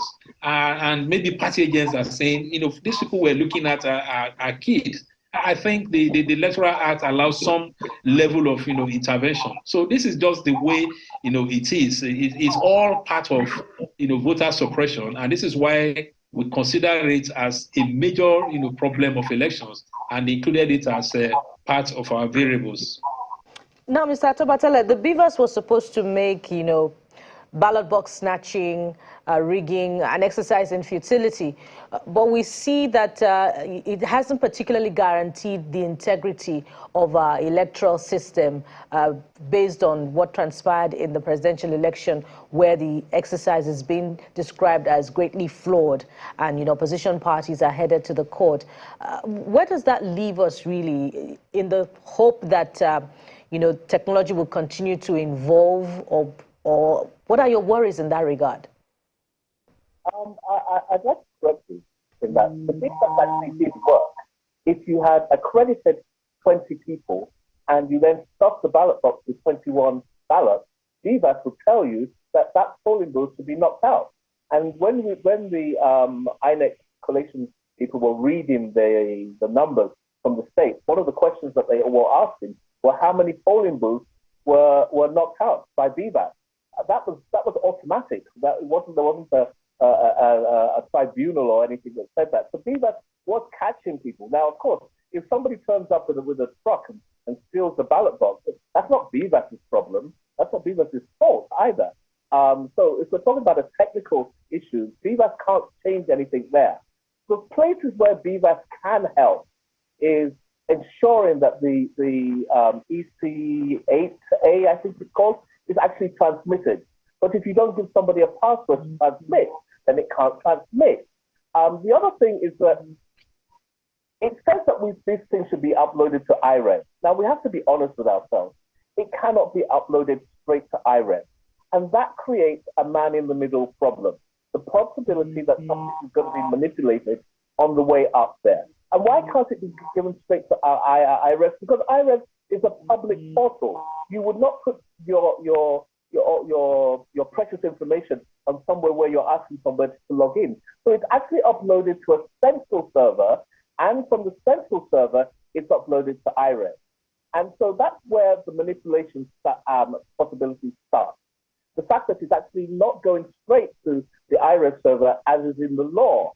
It's actually going to a central server first and then to IRES later. And that is where the problems occur from a technical point of view. If BVAS can capture the information at the polling booth and put it up there. But once it gets to a central server, before IREV server, there is a possibility that a man-in-the-middle manipulation situation can happen. Well, I haven't seen the letdown, which I mean a lot of people described as a letdown, the disappointment, the controversies that trailed what we saw happen with the upload of results to the IREV during the presidential elections, and I mean what has followed now, which looks like it will even still continue after this election. Would you say that INEC has any reason, any maybe logical reason or tenable reason not to upload to IREV this time around? Having, I mean, expected that INEC has maybe learned from what happened then, is it the glitches or whatever it was called? Is there any reasonable reason you foresee for INEC to say, well, we're not going to upload this time around? 3 weeks. 3 weeks to fix whatever it thought was a technical problem. Remember, this system has been used in other elections. We could constantly call on Osun and Edo, and it has had 3 weeks. There would be no excuse possible. Because if you have a problem and you can't solve it, you bring in experts, and you've had 3 weeks to solve this problem. If tomorrow night the figures do not go up, well, I don't think the deficit of trust that we were talking about 3 weeks ago, there won't be any deficit of trust. There will just be no trust whatsoever, because there will be no reason whatsoever for you not to solve the problem that you came across that has been paid for in 3 weeks. It just doesn't make any sense. It's interesting, your position on that one. But Mr. Rogdade, I mean, having monitored INEC's both statement and what they say, body language and all of that in the build up to tomorrow's election, are you confident that INEC will follow through with at least what is in INEC's guidelines and upload those results, or at least ensure that the results are uploaded and the IREV is populated in real time, as a lot of people expect? Well, I would say that I'm hopeful because obviously the disappointment of citizens over the non-uploading to IREV of the presidential election results has actually gotten to INEC. This is, at different levels, from media reports, interactions with civil society organizations, and I feel that they've actually felt the weight of that public opinion. And to that extent, even as we speak now, I want to believe that processes are being put in place. I know that they've been in series of meetings. Yes, yesterday when Abuja, INEC chairman were in a meeting, and they're looking at all these things, because what is important really is that you find this glitch. I mean, people say once bitten, twice shy. It shouldn't be twice beaten, because that means that you're going to be thrice shy, and that would be a major problem. So I don't want to work with INEC, the internal workings, but like I said, from my own perspective, one is just hopeful, because there's no doubt that they've seen what people really, and what we've tried to explain to INEC really, since we are outside, quote and unquote, is to say that look, the way this thing is that if the results were being uploaded, it then meant that here at Channel Television, we as analysts at the level of IRAD would also be downloading these results on our dashboard, and citizens who cannot on their own go on the internet can rely on live television program to follow these results. So the advantage of IREV really is that it opens multiple channels for citizens to follow the process. So in some of the some of the meetings we've been opportune to have with some of the INEC officials, we've also made this point that perhaps they did not really know what this IREV meant to the average citizen really. For them, that was actually the election. Not everybody knows all this is. We're saying you go from the polling unit, you sign this form, you go to Ward Collation Center, you collate there before you go to local government collation center. For them, the election is that, I've voted in my polling unit, and then in few minutes or few hours, that result is there, and they are happy. I have seen my result there. That is the way it operates. It's like those days when we were kids. Photography then was, you watch out for that board. You know, if you didn't see that board as a kid, you may start crying. Once you see the board flash, you know, you may capture. That is just it. It's the simplest way we could explain it, and we've tried to explain it to, INEC, to say that this is just what this thing meant for the average citizen. So we can only talk about expectation and high hope now. And the other thing we've also tried to register is the fact that in moments like this, there must also be a mechanism of, what we call crisis communication, because problems could happen. So, in different ways, really. And it wasn't just about IREV. There were disappointments with some of the transport unions who didn't just show up. But you would need, at that point in time, hourly communication. Maybe every hour, somebody comes, live to talk to people. And in the age of social media, I'm sure this program we're having now is being streamed live. Many people are watching it across the world. It gives assurance that these things are not deliberate. So we hope that even this program we're having, and I'm sure that INEC officials are working, would also help them to understand that there's a big challenge, and that it would be good if we're able to. Another side of it is that, or let me say on a positive note, this election will not be as large in a sense as the presidential election, because we're not having governorship election in all the states of the federation. What we're having across all the states are state assembly elections. We're not even going to have any election at the FCT. So if you look at the geography of election, we can say that the areas are reduced. We're not having governorship in Osun State. We're not having in Bayelsa. We're not having in Anambra State. We're not having in Kogi State, and so on and so forth. So all we're having in those states are states out of assembly. So even from the point of view of logistics, I'm sure that if everything is put in place, we should expect, a better, outing. We had problem of delayed voting in some areas, and this is also some of the things we brought to the attention of INEC. They need to let their officials know, because it was like they were not really operating at the same level. What we have now is what we call simultaneous accreditation and voting. We're no longer in the era where you first accredit and then they ask you to go and wait somewhere. And then after some time, they say, you should come back and line up. What happens now is quite simultaneous. The whole idea is, once you see your name on the register and you present your PVC to the official, and BVAS is used to capture you, and immediately you are supposed to be given the ballot papers. So tomorrow, what we expect each of the officials to do is, once somebody comes, you capture that person on BVAS there and then. You give that voter 2 ballot papers, one for governorship, one for state house of assembly, and then they proceed to voting. So if this is done uniformly, we also not have these problems of delay. So as much as we could, we've actually communicated all this based on our individual experiences, based on the reports of the observers, and it's now left for INEC, of course, with the support of the security agencies and others. Yes, Mr. Rugunda, there is so many areas to touch on, the expectations for tomorrow's election. And, based on your earlier points, Nigerians have a deep sense of attachment, to the IREV, to their results. For them, it's like their commonwealth. And that's why I want to quickly ask Mr. Atobatele, from the technical perspective now, INEC's assurances about, the data from the presidential election being pushed to the back-end server, of its website, and the integrity of that guaranteed. Can it be taken to the bank that, the result will not be tampered with for record purposes? I'll, in this particular case, I'll refer you to the appeal court. The appeal court said to INEC that they should allow for certified true copies from the BVAS machine. The BVAS machine is the place where the original information came from. And that was because the parties that went to court did not believe, and they convinced the court that there may be the possibility of manipulation. But once you've got the information off the BVAS machine, you do not need to rely upon what is on the server.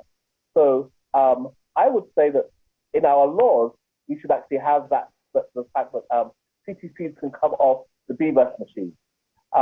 We don't want people having doubt. Doubt is what people have and then don't go and vote. We're having 15%, 20% voters in a country of 200 million people. We want everybody to vote. We want the government to represent everybody. And it's only when your vote counts and you believe that your vote counts that you're going to get up and do that. So anything that allows people to have a better reassurance, and if that is getting CPCs off BVAS machines rather than central servers, then let us do that. INEC is in a difficult position because the law now says that if you do a petition, you have to include INEC in that petition. And INEC is also the holder of the information that you're going to use to indict INEC. That puts them in a very, very difficult position. And as I said, it might be that something has happened to the data along the way. Not everybody knows. And the head of INEC doesn't see every single piece of paper that comes in, but he has the ultimate responsibility. So anything that can give us more confidence to make our votes, to make people believe that our votes count, is a good thing. And so INEC needs to understand that, and that the only way forward is to give people the confidence and to be able to do it like they did in Osun and Edo.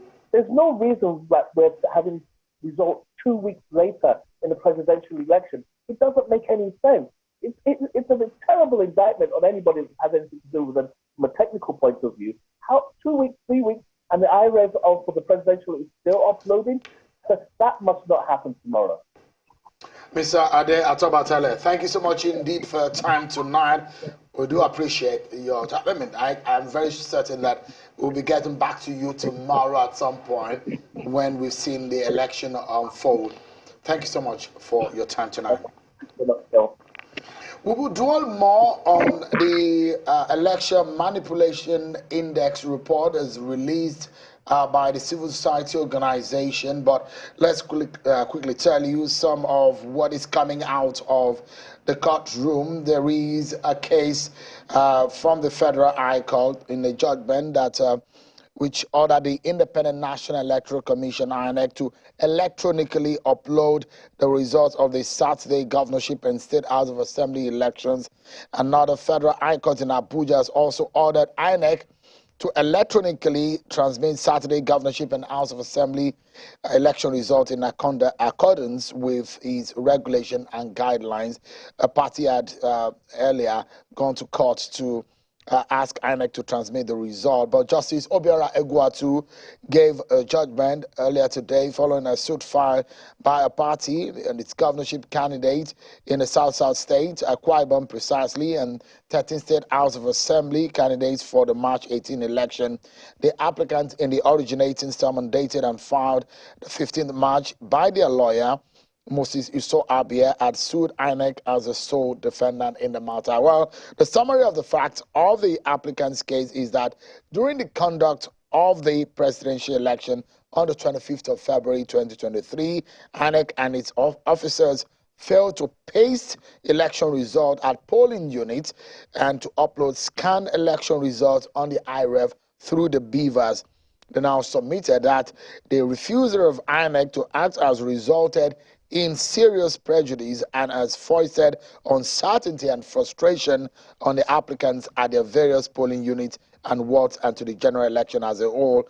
They also contended that if the court does not grant the relief, the same failure will be repeated at the governorship and House of Assembly election tomorrow. So a lot of litigation and a lot of court cases on this matter, but we see how INEC has promised that they will improve on the process. We'll see how that pans out. Indeed. But we've since been joined by the executive director of YAGA Africa, Mr. Samson Itodo himself, and Mr. Larry Arogundade will be dwelling on the manipulation index report for us. Thank you so much, Samson. It's good to see you. Just a moment, I thought I saw your picture in Berlin on social media. How come? Are you in Berlin or you are in Nigeria? It's interesting how human beings virtually now can just travel around the world. It's good to see you, Samson. Thank you so much for joining us. Well, thank you very much. I returned 2 hours ago, so I'm currently in Abuja, no longer in Berlin. I Okay. had to come back for the election. But you've also changed position because you're not in Abuja. That's the So it looks magic. like I was transported by the beavers, and I'm in the INF Porter right here in the INEC. just, In the just, INF just, Porter just, of China's polling unit. If we may just, use the just, just, election terms. just make sure you walk tomorrow. Make sure you're displayed on the dashboard tomorrow because we would like to see. That would definitely happen. So it's just to get ourselves ready mentally for what is to happen tomorrow. Hopefully everything just works well. This excitement is so much. They called election the festival of democracy. We just hope that all of those festivity come to fusion and everything works well. Samson, bring us up to speed. Larry has been talking to us about this manipulation index report. But what worries you the most from the research and the work that has been done by yourself and some of your colleagues on this report? Well, thanks and good evening, everyone. I think tomorrow's election raises a lot of expectations from Nigerians. But there are 3 tests that will be undertaken tomorrow. The first test is the responsiveness test.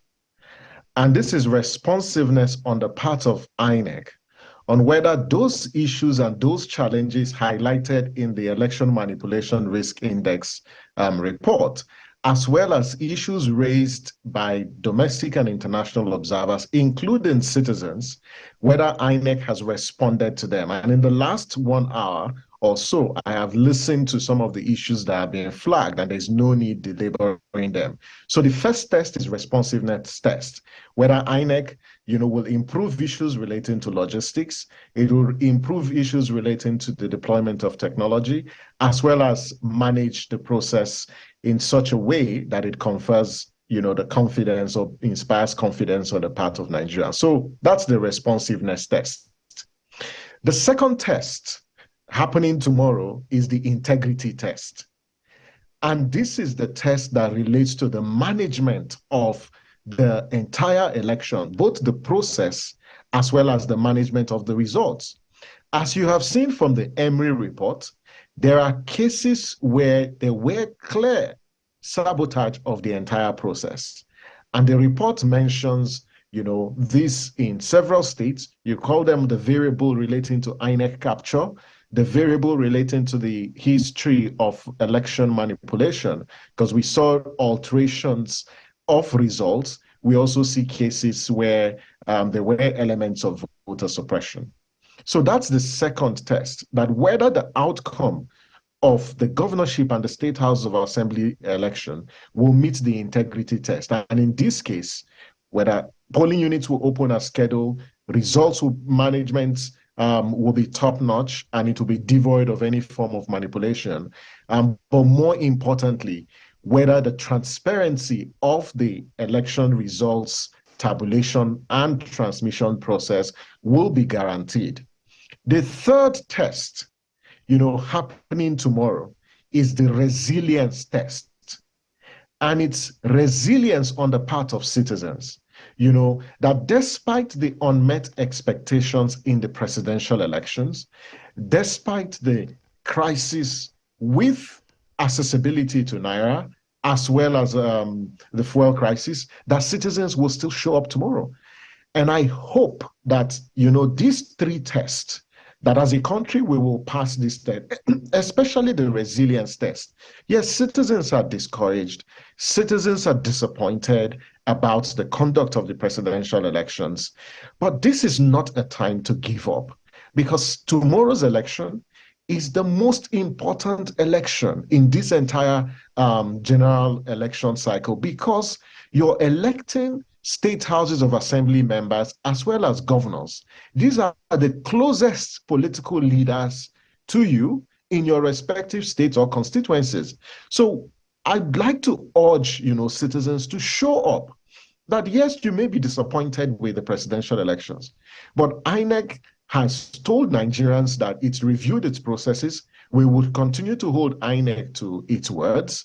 But then staying away from the polling units tomorrow it's not going to help you. It's not going to help the country. If there's one election that people should show up, to cast their votes, it's actually tomorrow's election. And I hope that we will pass this test, this resilience test, and INEC would also pass the responsiveness test, and the entire process will meet the integrity test. All right. I'm very sure something that my colleagues here would like you to pass some tests when they start to cross-examine you on this report. But look, I must tell you that a lot of things don't bother me so much, and I don't get scared easily, but something is scaring me in this report. And so when in this report I see the tampering with the voter register, and I see in red on the map, and those are high-risk states, and there are a lot of them. So you highlighted Kwara, Oyo, Osun, Ekiti, Lagos, Bayelsa, Rivers, Imo, Akwa Ibom. Of course, there are a whole lot of them in the north. You highlighted Sokoto, Katsina, Kaduna, Plateau, Yobe, Jigawa, Kano, Katsina, and you said there are possibility of the tampering with the voter register. What do you mean? Well, Sheon, I think the first thing to note is all the challenges and all the issues that we witnessed in the presidential elections were issues that were anticipated. The EMRI captured this. We highlighted it in the report. It was projected. It was going to happen. There were risk mitigation measures that were highlighted in the reports. But with what happened in the presidential elections, we were vindicated as a cohort of civil society who were tracking this. Because we told the nation that elections were being manipulated. Because when you look at the insidious manner that the elections are being manipulated and political actors were exploiting, gaps within the electoral process, it was just visible that they were determined to undermine the integrity of the process. So you flag the voters register, the manipulation of the vote, the tampering of the voters register. There were three indicators that we highlighted under that variable. One is the inclusion of false and fictitious names on the voters register, as well as underage, registrants. When INEC for the first time published the voters register online during the claims and objections, Nigerians spotted some errors in the voters register, which was consistent with the issues that we raised in the EMRI report. But you can also see that underage people voted in the presidential elections, and it's disturbing. And this really begs and calls for a comprehensive audit of our voters register in the post-election period. And we should all be worried, because if people who are not qualified, people who are not supposed to be on the voters register are on the voters register, and those people cast their vote, it puts questions to the credibility of the outcome. Because what you have at the end of the day is unqualified persons deciding the fate of the entire country. And that is not the whole concept of democracy as well as voting at elections. If you check the issue about INEC capture, we also highlighted this in the manipulation report. Now, if you look at INEC's statement post the elections, and this is a statement attributed to the chairman when he met with resident electoral commissioners, there were three things contained in that statement. First, INEC admitted that some of its staff sabotaged the entire process. Now, one, they reviewed the protocol for the deployment of election materials, that rather than devolve the distribution of the materials, some of the recs in the state centralized the distribution of materials and made it difficult, for early opening of polls. The big question is, on whose authority did the resident electoral commissioners review, the deployment plan? Why did they intentionally sabotage this process? Was it accidental or intentional? These are questions. But INEC has also taken action against some of the resident electoral commissioners. So again, this validates, the point that the EMRI report makes about the capture of INEC. And this is manifested, in one, the intimidation of INEC officials, also the recruitment, of individuals that have tainted records or have partisan backgrounds. We highlighted this, Sheung, and you know what is even disappointing is that when civil society spoke several months and years ago about appointments into INEC, about the dangers of appointing people who have partisan backgrounds, what happened to civil society? What happened to the opposition of other political parties? Why didn't they speak out? Because this point about appointments of resident electoral commissioners and national commissioners is a fundamental issue, and as you can see across board, because even INEC, who has the power to sanction the resident electoral commissioners, is definitely the appointing authority. And those who are currently INEC, the INEC chairman, is not the one who appoints the resident electoral commissioners nor the national commissioners. So in the post-election period, we've got to speak to this issue about, the appointment of resident electoral commissioners and national commissioners.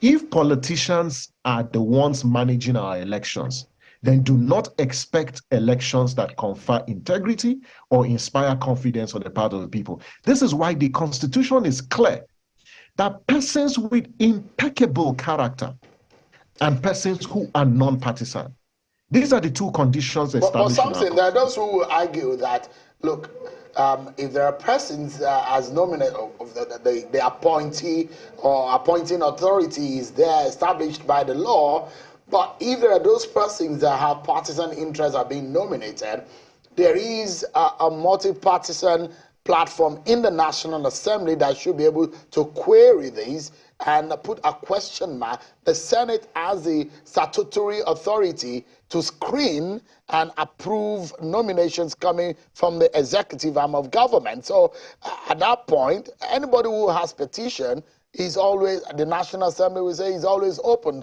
And so why has this process not been so tested such that when this issue that you raised came up, it went through? And I mean, I don't think that's accurate. Maybe Larry wants to speak to this, but there was nothing civil society organizations didn't do. No, but yeah, I agree that you spoke about. I'm saying that it wasn't one party that are in the National Assembly. There are multi-party in the National Assembly. How then this went?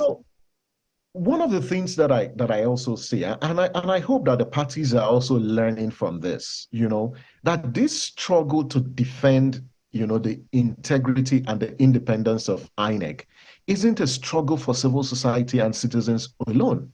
It's also an issue that political parties, should champion. When civil society organizations submitted petitions to the National Assembly, and if you check the Senate report, in particular, the last set of appointments, what did they say? The Senate said that we didn't attach an affidavit, to the petition. And it was strange to us because that's the first time that there's a requirement, to swear an affidavit before you submit a petition to the National Assembly. And it was disturbing because we just felt that the Senate committee was just determined to confirm these individuals and they weren't going to respond to the petition.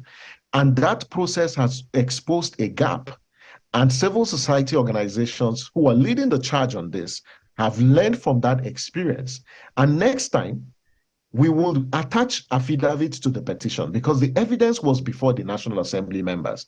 But I think that, for subsequent appointment processes, yes, there's need for constitutional amendments, but political parties need to champion this. It's not just for civil society.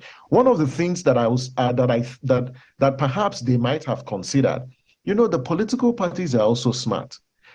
I'm sure some of them didn't want to push with civil society because they are also beneficiaries, and they hope that maybe when they get into power, they also want to take control of the appointment process of the INEC commissioner. So to a large extent, they wouldn't want a situation where the power of appointment will be divested from the president. But Justice Uwe's committee has made that recommendations. Civil society have constantly advocated, even if you don't remove the power. But I think if the president makes nominations, before it goes to the National Assembly, can we subject it to what? To public scrutiny and do not put bottlenecks when people submit petitions. I think the National Assembly should ensure that they conduct due diligence and investigation on those individuals. The DSS also submits security reports. They have this information, and it's the totality of this information that should inform the kind of decisions that you should have. But in a situation where someone who ran for office at the primaries for one of the parties in 2015, and this information was out there in public, for the National Assembly to say the person publicly said he was no longer a member of a political party, I don't think it's sufficient. Right. There are gaps in the law. We need to review those gaps, but civil society discharge their responsibility on holding the institutions to account, on stressing the need to protect INEC's independence. And I think the National Assembly dropped the ball on this. The political parties also dropped the ball on this. I think this is one of the yardsticks that Nigerians will use to rate, evaluate the 9th Assembly particularly.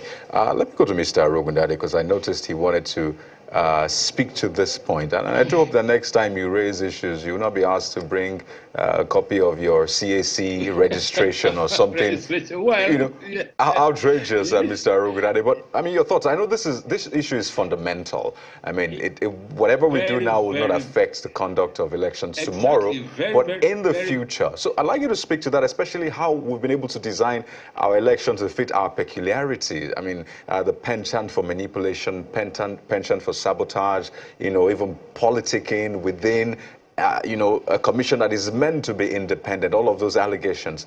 Please speak to that.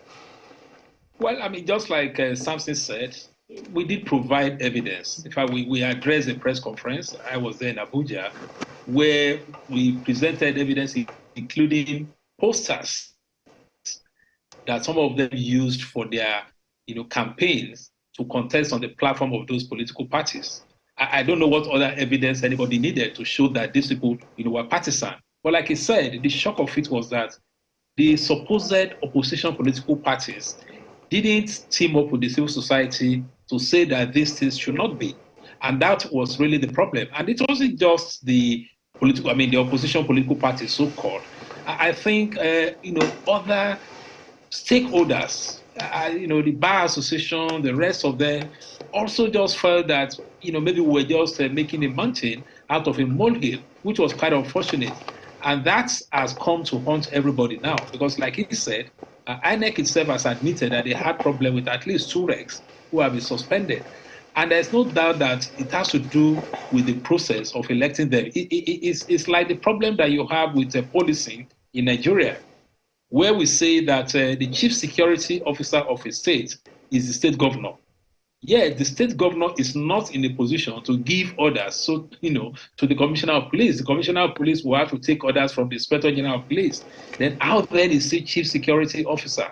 More in a sense, you could say that these regs are actually, islands unto themselves, which should not be the case. And one of the things we are advocating, like he said, really, is that we've now realized that they could play a major role in disrupting the entire electoral process. So those who will become regs really must be subjected to public scrutiny. Indeed. Citizens must know them. They must advertise their names. Objections must be called for anybody who has any information. Indeed. I'm sure that by the time different people start coming forward, you might not be saying that you need, affidavits. But at the level of civil society, whatever they want us to do, we do it because they are lawmakers. Indeed. And we hope that the next assembly will look into Indeed, this. Mr. Arogundade. Let's now get final thoughts from both of you. Perhaps just to provide some sort of lead for you, speaking of fashioning our elections to tailor our peculiarities as a nation. Mr. Itodo, can you speak to, this Emery document? It's a form of intelligence, if you ask me. So how should it be accepted by intelligence security agencies as a form of intelligence, to help to checkmate any excesses in tomorrow's elections and perhaps in subsequent elections? Well, thanks. So the EMRI, the Election Manipulation Risk Index, is a scanning tool based on evidence. What we've tried to do is to assemble a body of evidence to tell a compelling story about how election is being manipulated. That what happens on election day election manipulation is not limited to what happens on election day. And so there are mitigation measures that we've highlighted in the report. And we want Nigerians, first, as they go to the election tomorrow and also in the days ahead, is to check for these variables and indicators, how they manifest. But not just see how they manifest, but also report them. Because if you go to a polling unit on election day and you see or observe manipulation of results, you have a duty to also share that information online, or you can also reach us, or even media organizations can also capture, that information. And we at the technical side will be following this. Secondly, security agencies can also use this particular EMRI report. And in cases of voter suppression, where you see targeted violence against a certain class of people within a particular community, we expect that security agencies will deploy to those locations to protect the voting rights of those people so people can cast their votes. For INEC, it is important, marching towards tomorrow's election, two things are central: ensure that polling units open early tomorrow, and also transmit results so people can see, they can follow this entire process. That's the only way to meet both the responsiveness test, the integrity test, and then the resilience test. Samson, Larry, both of you, amazing thoughts that you've shared with us tonight, and hopefully those are going to be words on marble enough to inspire everyone to go to the polls tomorrow. Don't forget, everyone, wherever you may be watching, if you go out tomorrow across the 28 states where governorship elections are going to be holding, get there early enough. Make sure that you see them setting up those election materials, the cubicle, the boxes, and all of that.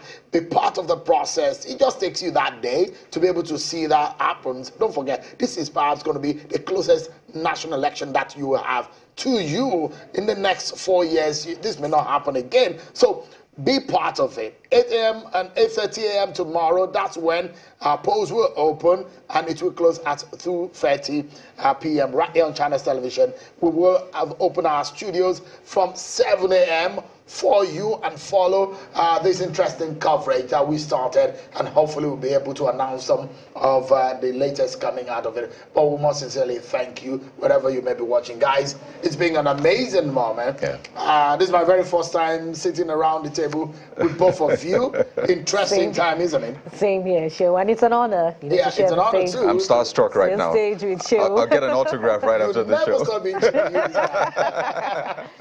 So we're going to do so much more within the next days, and I am hoping that this, in the interest of our viewers, I wish they know what is going on behind the scenes. Oh, yeah. So much activities. Absolutely. Just to bring you the coverage like no other.